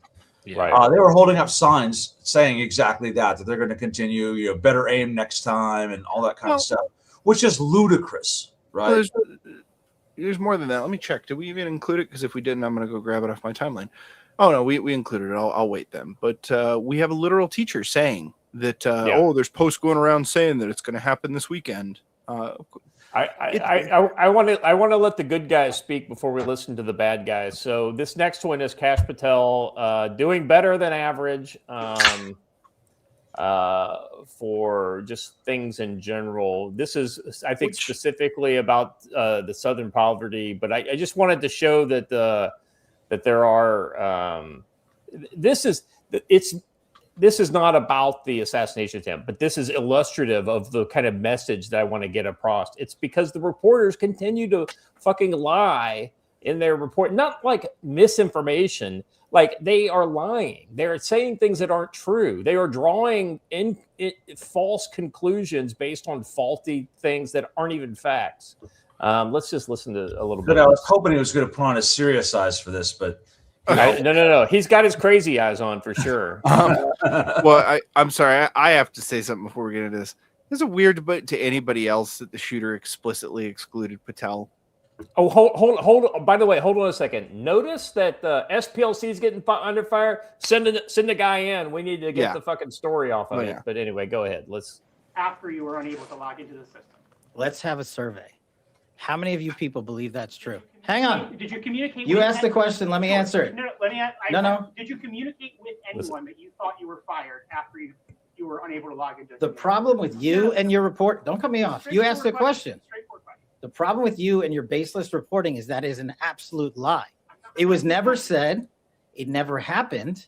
And I will serve in this administration as long as the president and the attorney general want me to do so. And every time you guys report false lies, every time you guys raise baseless questions, when we are here to talk about the Southern Poverty Law Center's $3 million decade-long scheme to fraudulently fleece Americans, you are off topic. Simple, straightforward question. Did you talk to anybody about whether you thought the simple answer to your question is you are lying. And every time you do so, I've answered your question. It's simply as follows. He did answer it. He said, I was never locked out of my computer. I never talked about that. So he answers this question. And anyway, the point is these fucking reporters are the font of everything that's brought us to where we are right now. Look, good for him, I guess. Hold on a second. I just want to say this. You don't understand. Like, I hold back all the time. And the reason I do this is because of my job, right? And my job has been to deal with reporters for this federal government for the last 15, 16, 17 years, right? There and abouts, right? And you don't understand my utter contempt for the global group known as the media. Now, there are great ones out there, and there are good individual people. The problem is, it's kind of like you meet a good Muslim, right? And you talk to him, and he might even have a beer with you and everything like that. But is he gonna protect you when the stoners come for you? No, he's not going to, because he's a bad person. He may be a good guy, but he's a good Muslim more so. It's the same thing with all these reporters. They're all good reporters, and that means they'll fucking stab you in the back if they can get something out of it. I'm sorry. Anyway, Don, go ahead. Don't even worry about it, because I'm in the same boat, right? Like, good on him for not playing to this in any serious way. At the same time, the answer to that is no, and now you can leave. Right? And by the way, don't come back. Hey, the best thing that I think has happened about the media environment is when the DOW threw out all the mainstream media reporters. Exactly. I think that was the best thing that ever happened. What I just heard Scott say was that there are very fine people on both sides. He did. Well, it's the problem is when you deal with people as individuals, you can give them some leeway, right? The problem is when that individual that you've developed a relationship, if they will do a solid by you when they could otherwise stab you in the back, then they show themselves to be more than just a reporter, right? I've met one of all the mainstream media, like the big international media I've dealt with. I've met one reporter that came to me and said, "Listen, this is video that we got from one of your soldiers. I want to make sure you see it. Can we use it? If you say no, we won't use it. I won't even show my editor this." And I saw it as, yeah. We can't have you saying that. And I basically explained why. And I did that all off the record. And she said, okay, we won't use it. Well, that reporter was doing the classic media trick of asking the inflammatory question. And when the person starts to give a truthful answer that isn't what they wanted, attempted to cut him off before he could get his answer out. Yeah. Right. And that's why you're talking about with Cash Patel. Yeah. Yep. Yeah. And that's why the answer needs to be, and now you can leave, right? Because, and I can't say this enough, as long as you let them stay there, as long as you let them do this, they are literally never going to stop. Right. There's never going to be a time where they suddenly find journalistic integrity. They're pieces of garbage and they act like it. So fine, you got your one edgy question. Good for you. You are now banned from this place forever. As is your outlet. Yeah, well, Dern actually brings up a good point. He says the media treats PAOs as beneath contempt and conus, but when they were in Afghanistan and their lives are in danger, suddenly a 23-year-old sergeant is their father. Yeah. So one of the things that I learned as a PAO is that a lot of times the thing that protects you from getting basically stabbed in the back by reporters is the fact that they want to protect. They can't burn the bridge, right? If they burn the bridge with you, then they don't get to come back. And I experienced that directly in Afghanistan. We had a reporter burn the bridge. He couldn't come back. And he was all fucking pissed off about that because, and he even took it up to the OSD that this brigade won't let me come back and continue reporting on the things that I reported on earlier in their deployment. And they backed us on it because we explained what happened. So, I mean, don't get it twisted. If a reporter treats you well, it's not because they're great people for the most part. It's because they're jealously self-interested and they want to be able to continue to come back to the well again and again for the content that they need. And I want to be honest. I was a reporter for a little while, and I've met a few other honest reporters. They almost do not exist in the industry nowadays. There is almost entirely no economic area for them to exist. Where they do exist, they're generally Nate Shirley type independent citizen journalists who are self-funded. If you work for any entity, and I mean any entity, you're compromised. Yeah, I am the most of the good reporters are the local reporters. All right. Anyway, sorry, we got a little off track there. Yeah. Here's the thing. We brought up the good people on both sides thing, and I just wanted to say, that whole like, oh, they can't hurt you. There's good people on both sides. The good people on the other side. I want to be clear on this. I do not. Sorry. Yeah. This is not the good people, but go ahead. I want to be clear on this. I do not want that man to die. I want to watch him suffer. And I can't watch a dead person suffer. So I want him to be fully cognizant come November. So when people tell him.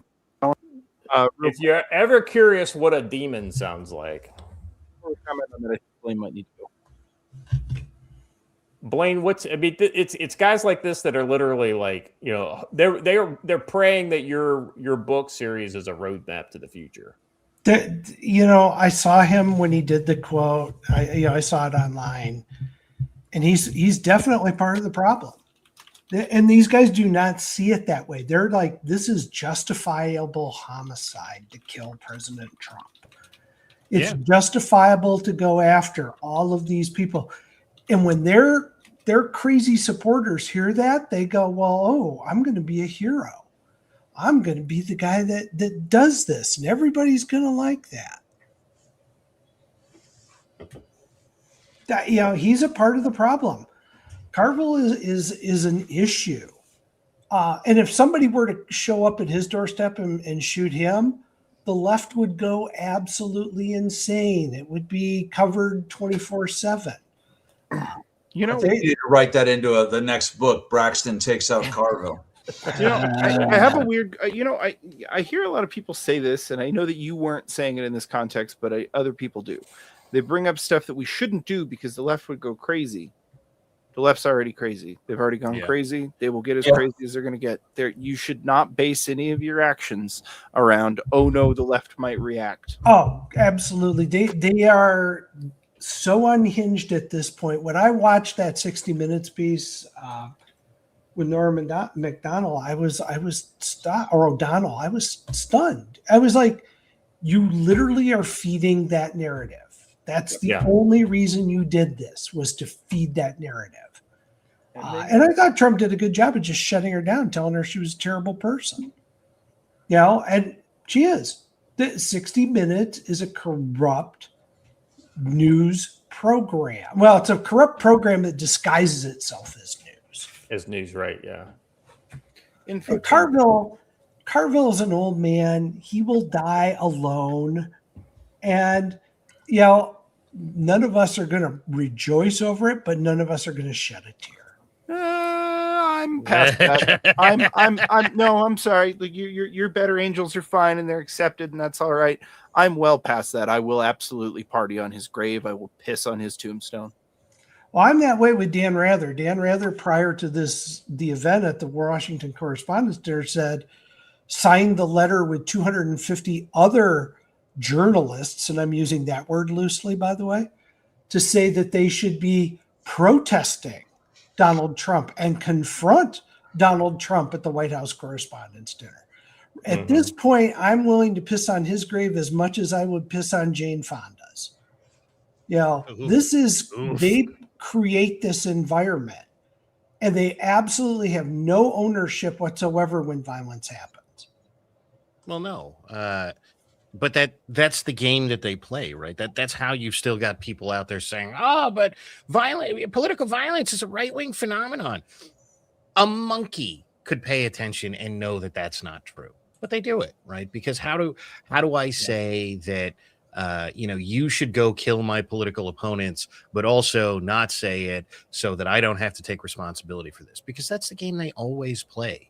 Anything that looks vaguely like accountability, they can't have. And so equally, they very clearly want everybody that they disagree with dead. And everything they say is designed to walk this fine line where, I didn't actually say to go kill him, but if you took that from it, that's a you problem. Also, more of you should take that from it. Yeah. Well, Carville is nothing but a withered old man. He's been insignificant in every aspect since Clinton left office. So I don't know why anybody listens to him other than they get these little sound bites that they believe help prop up their cause. And their cause is nothing but violence at this point. I always am reminded of Monty Python. Come see the violence inherent in the system. That's these guys. Yeah. It's exactly so right. They began yesterday talking about how Donald Trump's rhetoric led to this.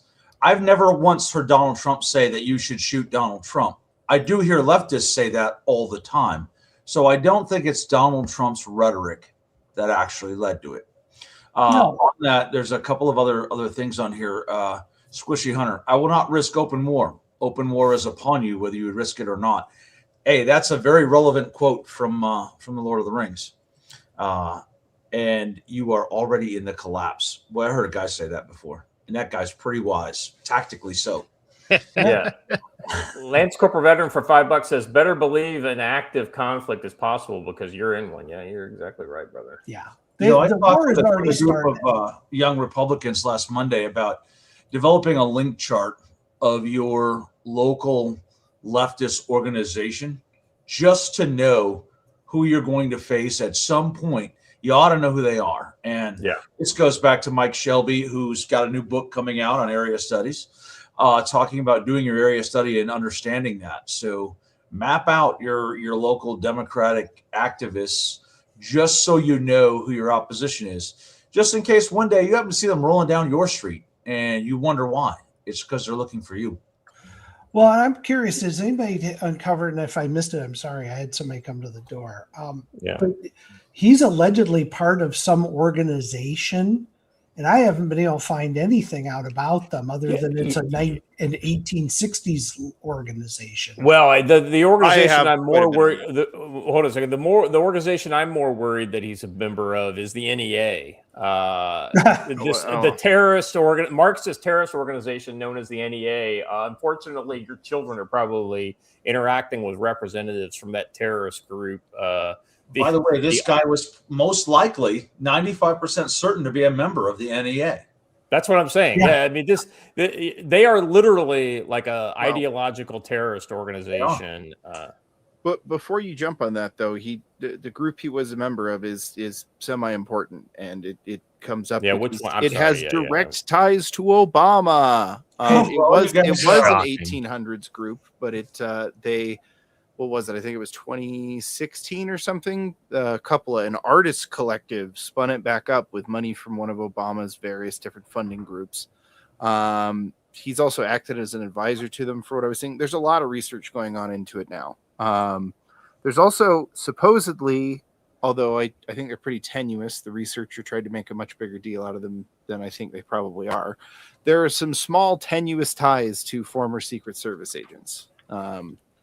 But again, it's more like they happen to have worked at the same place, or rather the guy worked for a place that a former Secret Service agent owned at one point. And this was back in his teenage years. So there's some weird stuff going on with that organization. I'm trying to pull up the name of it right now, though, because I had it listed just a minute ago. It's really fucking stupid. Starts with a W. Yeah, it's really dumb. I've got it here. I'll blurt it out when I have it. Hey, watcher, if you can play the video in the private chat. I want to get a breath of fresh air. This one right here. Okay. This will give you a minute and a half to find that link. Live quite now when somebody tried to come in and kill the president. I mean, it's pretty obvious that's what this guy wanted to do. Cause maximum damage with the president in the room. I worry about him every day. And I worry about these events. I mean, all those people, think about it. President, vice president, most of the line of succession was in the same room, and somebody was able to get that close. It's scary, frankly. I'll be honest with you. Conservatives feel under attack. I mean, we've had Charlie, we've had 2-3 assassination attempts on the president. I'm hearing a lot of that this morning. I thought the president was amazing last night. The guy's unflappable. He goes to the White House podium and struck the exact right tone. His rapport with Li Zhejiang, the head of the White House Correspondents Association, was excellent. I think they had all gone through something together, and the way he handled it was right on, in my opinion. Final issue for me, law enforcement. These guys are heroes. The guy who took a bullet is a Secret Service agent. He's going to be okay. We're not paying these guys. It's outrageous. 70 days, the Department of Homeland Security with the Secret Service tucked under there, unfunded. It's outrageous. And the people who got it shut down right now ought to think long and hard about that night last night. And, what that means to a cop who has to show up and take a bullet. Every American ought to be outraged by it. It's true, right on the money. I'm pretty sure they probably did. They are getting paid. It's just not funded. Anyway, pretty good stuff, but the left is doubling down on their calls for violence. So I think we should all be aware of that and pay attention to that, and understand where you are rather than hoping things. I had a conversation with someone face to face in the last 2 weeks where I said, hey, listen, man, you have to stop seeing the world as you want it to be, and you have to actually see it as it really is. So you are in a state of open conflict. Yeah. All right. Gentlemen, I have to bail. My wife and grandchild have shown up. Blaine, we appreciate your time, brother. Any final thoughts on the whole situation over the weekend before you have to go? There's this whole tendency people have right now to think, well, we can let out a sigh of relief. This didn't go down. And Joe is right. I'm going to say it. He likes hearing it, but he is right. This was just the current salvo. They're going to continue this, and the violence is going to continue. The rhetoric is going to continue. You're going to hear a lot of both sides need to tone down their rhetoric. Nobody on our side is calling for violence. Nobody on our side is saying these people are pedophiles. These people need to be eliminated. Things along those lines. They are whipping this up, and there's always an idiot in the off wings who will listen to that and take action. And I live outside the DC area. You got to have your head on a swivel, boy, every time you go out now, because these crazies are out there. The group is called the Wide Awakes. Yeah, that was it. Blaine, we're so glad you could drop in, even if it's for a short period of time. Your insight is always valuable. Hopefully we'll see you again soon. Anything you want to promo before you take off? Go buy my books. Yeah, Blue Dawn is clearly the one that is kind of in alignment with what we've been talking about, but all the rest of them are great too. One of my favorite characters in Blaine's series is all of the book series he has is in Blue Dawn, and I'll just let y'all figure out who that character is. couldn't be Joe Dolio. There's a certain captain who is pretty solid in that series. Well, I think it's great that he made you an officer. Just he had to do something to kind of get you in the show. Yeah, and he took 10 years off my life, so that's a good thing too. So. Always. All right, take care, Blaine. Talk to you later. Yeah. All right, thanks. Now that he's gone from the show, I'm going to sort of disagree with Blaine because I am calling for violence. I'm calling for violence against those who are actually out here committing violence against you. If the shoe was on the other foot, I want you to remember it. When the shoe was on the other foot, let me rephrase. Post January 6th, they were absolutely giddy at the FBI kicking in doors of guys like, I don't know, Don Workman. Me! and threatening to kill them and harming some. They were giddy and excited with that. We need to feel the same way, right? But they might do it to us. Yeah, they might. It might happen. If we don't crush them under the same boot they tried to crush us under, it will get worse. And we won't, because we tend to think we're bigger people than that. But then when the pendulum swings, they're going to come back 10 times worse than they were on January 7th. And if you think the FBI has had some sort of a soul-searching cleanse because Kash Patel is the new name at the top and they charge the SPLC, I've got some bad news for you, because once the gloves are off for them again, they will be coming for you. Oh, yeah. There's a sort of passive hope amongst everybody that somehow or another they're all going to come to their senses and we can all look back and laugh on this. And maybe that's going to happen right after we're all dead. Well done, Wade. Anyway, yes, yeah. All right, this next one is unhinged. It just kind of gives you an idea of the mindset of teachers. People are saying it's going to happen this weekend and they're buying champagne or whatever. But I want to remind everybody that we need to make sure that they don't bury it.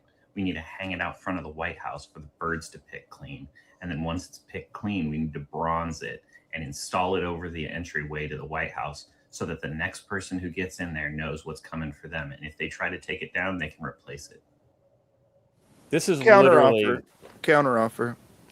We're going to take things like you and we're going to place you in cages and title zones. No, I don't want to feed this guy. I just think. Hold on. No one said anything about feeding him. you know, guys, remember the ISIS and the Jordanian pilot? That depends on your way of feeding. I will be feeding something with him. Do you guys remember ISIS and the Jordanian F-16 pilot? Yeah. I'm just saying that maybe I said nobody ever deserves that, but maybe I was wrong. Yeah, I'm starting to feel the other way. I'm coming around. I'm kidding. I've been saying throw them out of helicopters for a decade. So, well, if that's throwing somebody out of a helicopter is pretty, so much fuel. How can you justify the expenditure? I was going to say that's pretty of morality and say no. I would just shoot him and move on with my life. I'm not going to become worse than that which I claim to fight. Look, there's a lesson there, right? To the financial, yeah. To the financial aspect of this, more than one person has plotted out the curve at which it becomes cheaper to throw leftists out of helicopters, including the fuel and maintenance costs, than it does to keep them alive. But I think the problem is you got to use like a Chinook so you can get enough up in per turn, right? Probably. All right. So the next one is, if we were talking about potential SVEST candidates. Let's just watch this next video so you can see who we're talking about. That motherfuckers missed again. Oh my god. I'm already crying.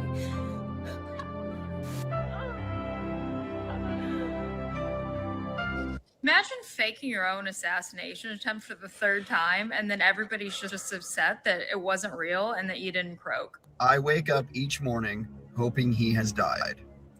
I go to bed each night hoping by the time I get up in the morning, he has died. For the love of all things good, just fucking die. They missed again? It's America. They missed again. If somebody misses one more time, nobody wants to work these days. Nobody wants to get out there and work. Why doesn't he? I mean, let me just ask you this. Why don't you? Literally every person in this video should get rounded up. Yeah. Why not? But no, let me ask them this. If they're that committed to their cause, why don't they just stop running their mouth on the video and go try? It would solve our problem much quicker. Well, the problem is Joe's most raised a theory to me that if we all went out and shot one person, we could solve this by lunchtime. You know, so the problem is that they're all. This is what you call all talk, right? Now, that being said, there are a handful of true believers out there, and eventually they are going to get close one day. So the left has the same people that we have on the right who will talk a massive game online, but will literally do nothing about it. They just want to talk. Yeah, Derna over on Rumble says for $5, he says if they were good at doing things for themselves, they wouldn't be socialists. Fair point. Very fair. Fair point. I want someone to do it, just not me. Right. In case your blood wasn't boiling high enough. The next thing is that 60 Minutes interview piece. Oh yeah. Let's watch. Well, you know what? Hold on. Let me address The what was it, Heimdall's thing where they said that, or Squishy. I'm getting real tired of people claiming every attempt is a false flag, or Donald Trump set it up himself. So Donald Trump convinced this guy to spend his entire adult life as a raging leftist to stage his own assassination attempt years down the road. I mean, that's nonsense on its face, right? Look, man, you just don't understand the 2,487 dimensional chess that is going on here, okay? Yeah. To believe that, I'd have to believe that JFK faked his own death in 1998 to come back as our savior or whatever it is they believe. Of course he Joe, did. don't and you? He's about to deploy Delta to save the country. Yeah. All right, Joe, hear me out. This is the most legit thing I've seen online. Now, the 88, right? The shotgun, right? Is a budget Chinese knockoff shotgun, right? Only a businessman would buy those because it's more cost effective. What? The Trump organization is behind this. You're right. There it is. All right. I'm sorry. This is the only reason. Wait a minute. Explanation. Wait a minute. You're saying that they're penny pinchers, and that's why it's Trump.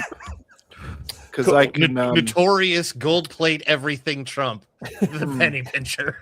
I could think of another group who might actually get. I was going to say blamed for dim that one. Jews in 3, 2, 1. Yeah. No, I already thought of that one too. So thank you. In the manifesto that I think falling is into my trap. worth looking at in terms of determining his motive is he had been staying at the hotel since Friday. He checked in, he said he had cased the place, and he wrote, "What the hell is the Secret Service doing?" And he wrote this quote, "I expected security cameras at every bend, bugged hotel rooms, armed agents every 10 feet, metal detectors out the wazoo. What I got is nothing." He wrote, like, this level of incompetence is insane. Sir, you have already had two Well, he was attempted pretty incompetent too because he got caught, and he got caught pretty easily. So I'd say he was pretty incompetent too. You know, I could take any event having to do with security or anything else. I can always find fault. Those guys did a good job last night. They did a really good job. I mentioned that because, again, as his motive, you brought this up, he had social media accounts that had anti-Trump and anti-Christian rhetoric. You should read. Why don't you read all the anti-Trump? Why don't you read it? You just did, so why don't you read it? Well, he had a lot of anti-Christian rhetoric. He was part of a group called the Wide Awakes. He had attended a No Kings protest in California. No Kings. Yeah. What did security tell you about Well, what see, may have been his part- motives? The reason you have people like that is you have people doing no kings. I'm not a king. What I am, if I was a king, I wouldn't be dealing with you. That was like my favorite line of the whole thing. If I was a king, I wouldn't fucking deal with you. So the alternative, in order to make event security perfect, you have to turn it into the green zone, right? I mean, you have to fortify it put up barbed wire, put up HESCO barricades, and make it a 100% military campus to get anyone in. No one's going to stand for that. So you have to trade off security for accessibility. And rich elites don't want to have to go to green zone style security to go to an event that they just paid $15,000 to have a very mediocre piece of salmon that's been overcooked, right? They don't want to wait in line. They don't want to go through all that. And they would call you an authoritarian if you did set up proper security for this event. So no matter what he does, he's going to be wrong. Unless, of course, he builds his own ballroom inside of a secure compound that has some standoff from the public. Right. What I'm hearing here is that we can make this all better if we just appoint Chef Gruel as the chef of the country. Oh, God. Facts. Well, but here's the crazy thing, Joe. It's like you have these leftist media talk about how authoritarian he is, but then how much access have they got to him versus Joe Biden? He is the most accessible president. The most in history by far. Like, he is engaged, and every time he talks, he lets them ask questions. So it's not like this is the most disingenuous thing we've ever fucking seen. Yeah. Yep. It's absolutely crazy. He's always there. He's always willing to get in front of a camera. He loves seeing himself on TV. Yeah. So, oh man. All right. So I have a sadly sobering reality before we move on to the final piece. A lot of people have commented about how they're building an ironclad case against this guy. I want everybody to get ready for what I am almost positive is going to happen, which is he's going to get acquitted. Yeah. You know that, right? Yeah. I'm not so sure because I believe that the Epstein route is available to them and might be more desirable than letting this kid get in front of a courtroom and actually say things on the record. Facts. Yeah. Yes. Especially if any of our suggestions that he had help with these weapons. There's talk about potentially having helped stage them in various parts of the hotel that he may not have had access to. Yeah. So there are some suspicious things. Well, he knew exactly when the president got there. Well, that's really not that hard to determine. Yeah. There's some fanfare associated with that. Yeah, and there's this huge motorcade that shows up. Fair. Oh no, Marlene, she says his manifesto seems like a goodbye. He didn't expect to survive this. He did not expect to survive the encounter. He thought he was going to be killed. And I'm not saying he's wrong. He probably should have been. No, like the second, honestly, were security working properly, the second he breached so in case anybody's unclear about what happened, he rented a room there and stayed there for multiple days and got the weapons in multiple days beforehand. He then descended, I think it was 8 or 10 flights of stairs, and then came out right next to the other stairwell, which is a separate stairwell, which leads to the auditorium. The second he came out of that door armed, he should have been smoked. Like the second, like that's where his remains should have been, is inside of the stairwell. Yeah.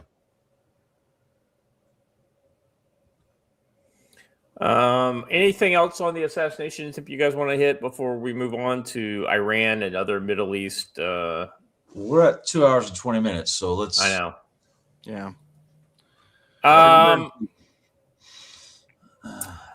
Let's see. This next one is okay. So moving on to Iran war, day 50, whatever. 58. 58. We're not doctors, so we don't know.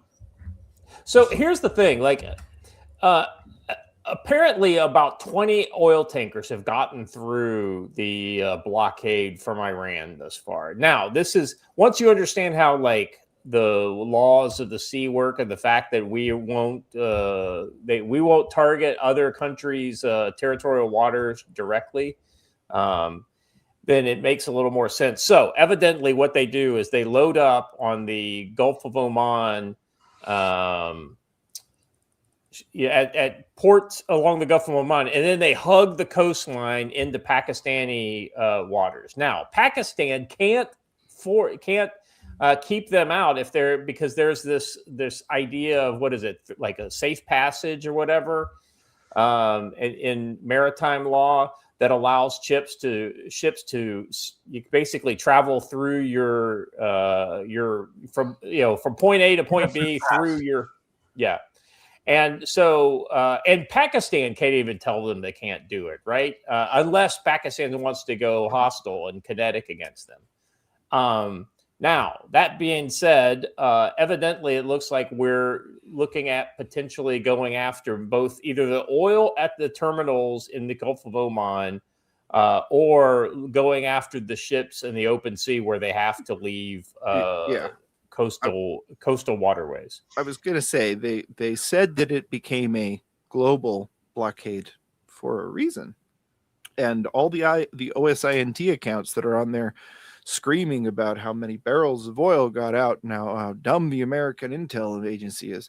If you think you know shit with your little OSINT research that the U.S. Navy doesn't know with their purpose-built, secretly launched into their own position satellites, you are smoking crack. Well, our accounts are smoking crack anyway. Well, I mean, they're getting ready to get blown up. They're all 12ers. Why not? All right. So let's look at this next. Let's watch. Let's watch the video here so we can get Trump's take directly.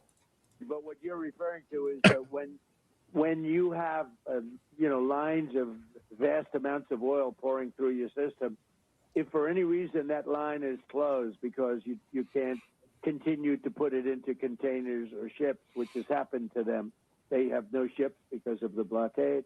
What happens is that line explodes from within, both mechanically and in the earth.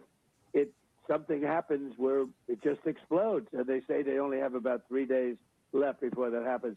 And when it explodes, you can never rebuild it the way it was. In other words, it will always be, if you rebuild it, it's hard to rebuild it all, but it would only be about 50% of what it is right now. So it's a very powerful thing that takes place, sort of having to do with nature. But when that gets clogged at the end, in other words, when you have to turn it off because you have no place to store this oil, either put it on ships or storage tanks, which they are just about finished with, a very bad thing is going to happen. So if you're a fan of the video game analogies, a timer just appeared in the upper right-hand corner of the HUD. Yeah.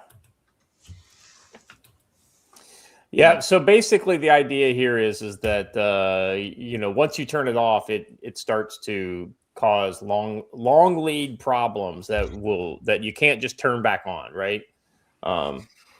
In this case, as far as I understand it, they're really close to the ocean, and their water table actually backfills with seawater as soon as they stop pressurizing the well.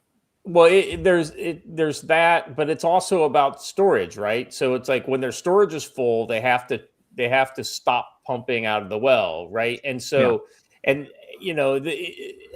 this is a complex process, so it's not one of those kind of things where you can just easily explain it. That being said, it's pretty crazy when you think about the fact that Iran's ultimately going to do this to themselves. And oh, by the way, I wouldn't be surprised if we didn't see some of these oil facilities, specifically the terminal ports along the Gulf of Oman, get targeted to stop this coastal trade.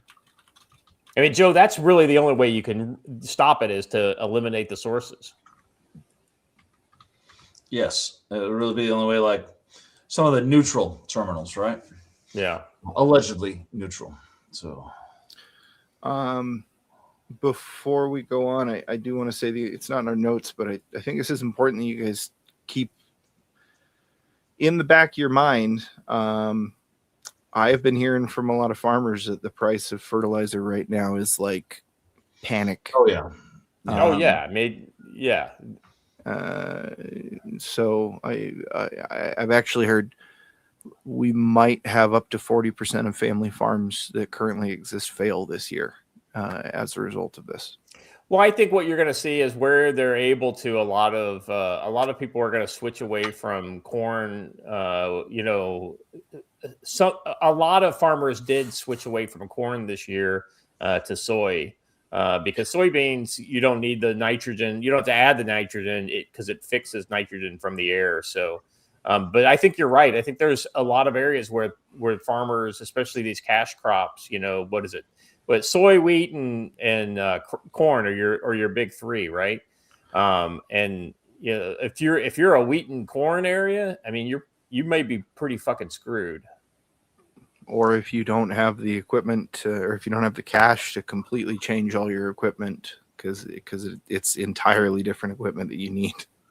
I don't know about that. I think that you might have smaller farms fail, but not like.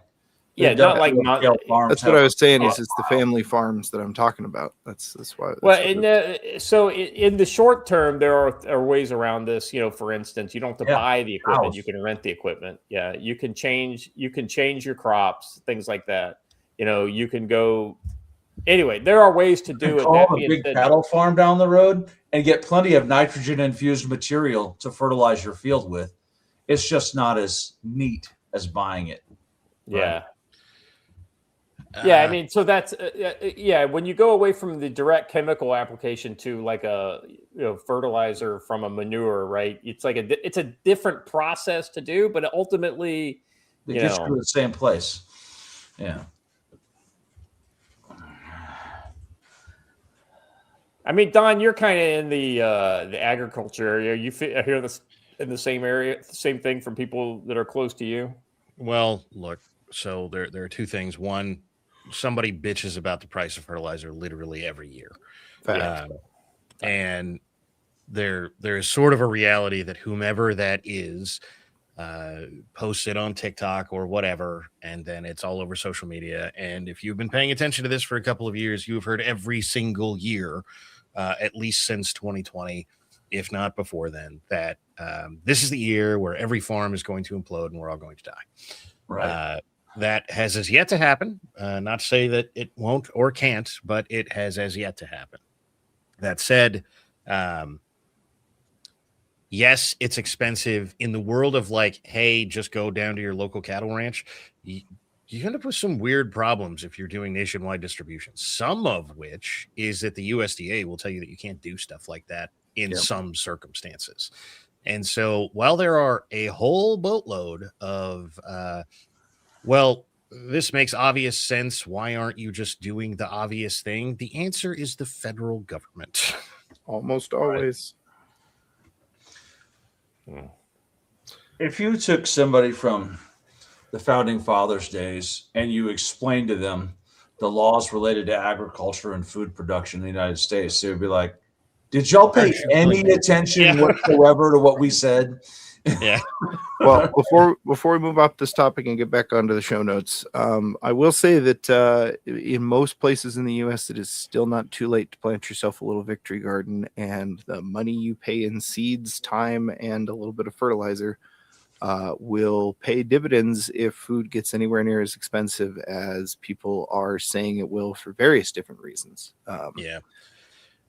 So that's another thing. There's a meme that goes around that is like, if you buy seeds, plant, water, you will eventually get 7 cents worth of tomatoes. This meme was made by someone who has never planted anything in their life. They have never grown anything in their life. And I know that they also apparently don't buy tomatoes. Right. Well, I know that because I have planted tomatoes. I do plant tomatoes. Do you know how many tomatoes you never get? 7 or 1 or 2. You get 4,000 freaking tomatoes. That's just how this works. Yeah, I wish I liked tomatoes because it's like of all the backyard things that my parents grew over the years, tomato was the one, like when they had fucking tons. They were always giving tomatoes away. Right. We were kind of like chickens. We raised tomatoes. We had one plant that produced over 100 tomatoes. I mean, exactly. Right. especially if you use those the vertical kind of the vine type deals that are super easy to do. In the backyard. I mean, it's just like they're fucking crazy. Exactly right. And by the way, this is literally every plant. I By the know way, how the internet is. They will get caught up on tomatoes. Like we planted pumpkins last year because the seeds help with chickens. We had like hundreds of pumpkins. We planted 5 spots of pumpkins. Potatoes are the same way, right? Yes, I know a guy who literally gives away tons. Well, of potatoes. that is most years, but let's talk about that guy this year is telling me that there's not enough water in our water table for more than, I think he said 60% of the farmers to be able to put potatoes in this year, so they're all switching to winter wheat. So if you like potatoes, put some seed potatoes in this year. That is very specific to Idaho. Which is where it grows all of the potatoes. Yeah, right, which to be fair grows like 3/4 or something of the country's potatoes. But the water table issue, don't get me wrong, my water table sucks. I live in a desert, so my water table just sucks. That's just what it does. But if you are living in town, you don't care about water tables because you're using city water. Okay. Yeah. Not only that, look, somebody's saying this, and not even close, not even a little bit what happened. You may have heard me saying, hey, isn't it crazy how I bought a snowplow and we didn't get a single fucking day of snow this entire winter? Yeah. It's that. For all the wrongs of data centers, the water thing is actually the most overblown. Yeah. The most BS one. Almost all water cooled data centers are using closed systems. So they truck their water in, it's distilled, and it never, And we'll have that discussion someday because it's becoming more relevant, but not today. Because we have a really cool video. Yeah, let's watch this next one. So this is not Iran. This is Israel and Hezbollah. This is a medevac helicopter, and let's watch what comes in right behind it. So if you're is this us? I thought we were. This is Israel. This is Israel. Okay. Hezbollah. This is the fight against Hezbollah in southern Lebanon.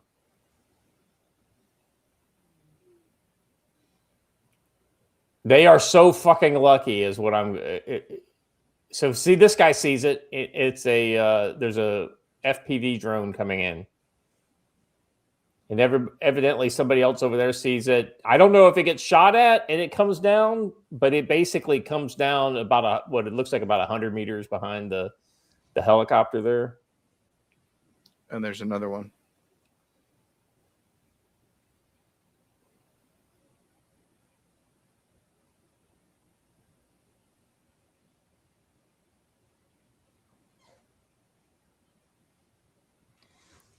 What's this?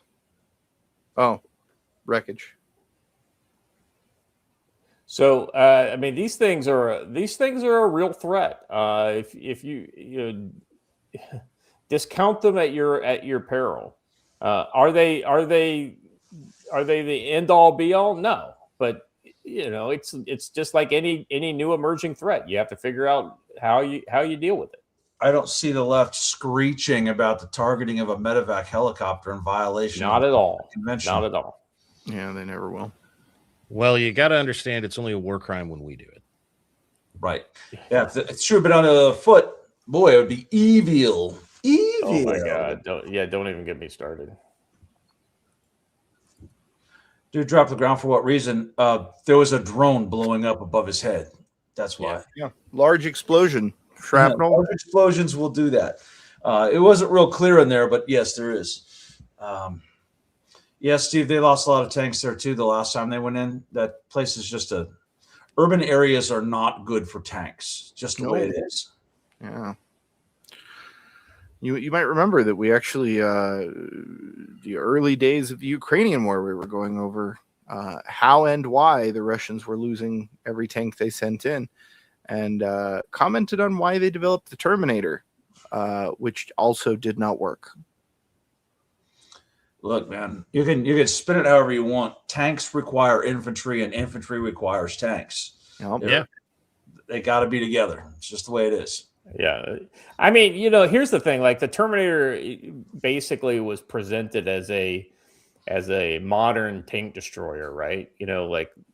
And so, okay, if you use the right tactics and you support it with other, A, infantry and B, tanks as well, you might be able to have less tanks if you add these things in there. But the problem is that like almost here's the problem. The Russians are stymied by the lack of fucking leadership, right? Especially at the company grade level. And you constantly see these like small teams, right? The only good thing about the small teams is when you kill them all, you only kill like 4 dudes. Yeah. Right? That's the only good thing about them. Of them using the one FPV drone to hunt the one guy in and out of buildings and then kill him. Great video for propaganda purposes, but an absolute waste of combat resources. Right. 100%. And so same thing with all these vehicles. I mean, it's just it is relatively incompetent. Is all I'm going to say. All right. Anyway, listen, all that witch wiggler, you missed the point. We do see Israeli violations as well. We call it out pretty constantly. But those get called out regularly. No one ever calls out Hamas. Yeah. Right. That's the point we're making. Yeah. So everyone's like, if you don't excuse Hamas's atrocities for everything, you're covering for Israel. No, we're not. So here's I just want to use this as something that if you're a longtime listener to this channel, I'm preaching to the choir here, right? So here's the deal. If you're new to the channel, just let me tell you, do we have our favorites? Sure we do. This is Mossad Monday. Everybody knows we get paid by the Israeli Mossad on Monday. Well, so we're going to be kind to them on them. Nobody remembers when we used to be called fucking like we have literally been called anti-Zionists and like. But here's no. In all fairness, we try to call balls and strikes to this kind of stuff. We see it. We call it how we see it. When we say certain things are okay and other things are not okay, and when Israel does things that are not okay, we call them on it. Yeah. I wish you were here for our Ukraine-Russia coverage because we called out Ukraine and Russia like literally on every show. On both sides. Equally, on both sides, right? Because this is what future conflict is all about. Like a great example of us calling out the good guys, right, is Ukraine. They constantly commit war crimes when they basically show their execution videos of wounded, unarmed Russian soldiers who are not engaged in a fight with these FPV drones. It seems pretty obvious that they're captured guys too.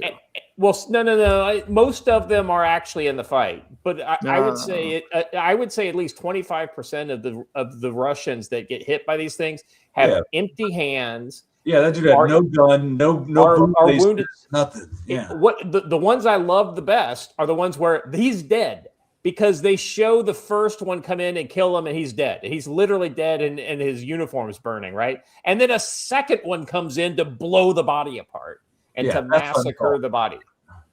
And what do? Okay, it's not even the fact that they do it, right? They do it, then they video it to the point where you can see it, and then they take that video and put it out on the fucking internet. Or when they tortured and killed and bragged about killing Coach Red Pill, who we called him out as an idiot, but like we were one of the first people to come out and I mean the whole thing, top to bottom. Can I say that although I started this sidetrack, it's 2 hours and 43 minutes. So I know. We got our last video, and funnily enough, we're talking about Gaza. Yeah, so it does make it. It's nice to see that the urban Utes also exist in Gaza.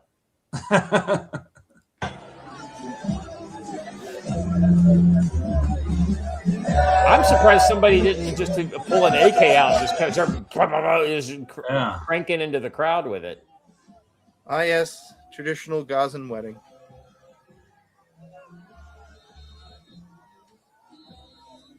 Man, they really didn't like the potato salad. I know. I thought this was the open WWE reenactment session. That's crazy. I'm gonna throw a plastic chair at you. Hit it with the chair. Hit it with the chair. Well, the funny thing is every Iraqi had those plastic chairs in Iraq. I mean, I'm just saying, like that was the good furniture too. Yeah. I will point out something Israel related that was absolutely silly. They had some sort of a gay pride festival, literally in Sodom, which Yeah. there's a whole section of the Bible and the Torah about why that's not a good thing. Oh, the irony. Oh, the irony. You had sodomites in Sodom? Weird. Almost like there's a name for that. Janine, I'm sorry. I almost said an inappropriate transition. Janine Rogers, member for 37 months. I've been listening to for 4 years. You actually moderate really well and are analytically fairly neutral. Yeah, we try to be. I mean, here's the thing: like we go back to principles, right? We try to take the left and right out of it. Yeah. Well, we have I principles. don't. I think. When it comes to conflict, right? Like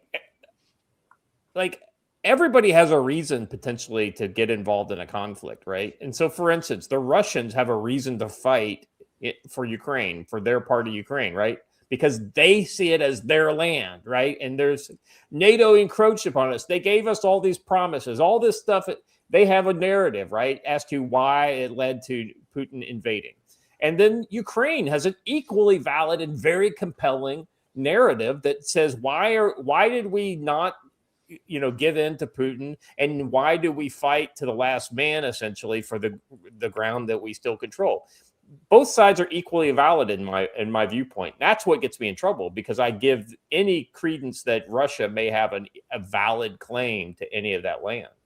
Now, so we try to be that way. You have to understand the fight. You have to put your head in the mindset of the enemy in order to understand them. And a lot of times when you do that, you're like, well, I mean, maybe they got a point, right? And like how many times have we played the memes like, are we the baddies? Yeah. It's they're never fair. gonna. It's all fair. They're never going to realize. They're never going to have that moment of clarity. My favorite rework is the whole, if those kids were capable of even an ounce of self-reflection, they'd be very angry at you right now. Yeah. Yeah.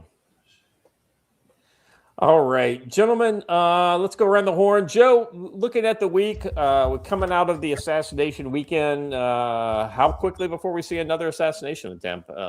I would say within 60 days, but I also think you're going to see the rhetoric ramped up to 13 this week. Because the left believes that they are justified in this action. And you're going to see that continued. And you're going to see them defend that position. Hakeem Jeffries did just last night when he said, we're not going to tone down the rhetoric because we're in an existential crisis. So to me, that sounded like, hey, somebody really does need to kill this guy. Yeah. So you're going to see that continue. Don, what do you think? Near term future? So there's going to be a solemn victory lap. You're already seeing some of that where, we didn't get him, but yay, there was another attempt. And there's a circle that gets played in the media along these lines, and it will be progressively worse the more, autistic you get with what leftist media you're listening to. The larger online platforms will say things like, well, violence is bad, abstractly. But the one step down size from that will be, well, what we need is more John Brown gun clubs so that, like, you guys can actually hit what you're aiming at, or, train harder because, like, this is a fight kind of nonsense, even though no one is fighting them. And that will, to Joe's point, probably land somebody within 60 days of at least making another attempt. Yeah. Yeah. I'm thinking we'll see the rhetoric. It'll peter off for a couple days, but then it'll basically say, "Oh, nothing happened." Ramp right back up. Watcher, what do you see?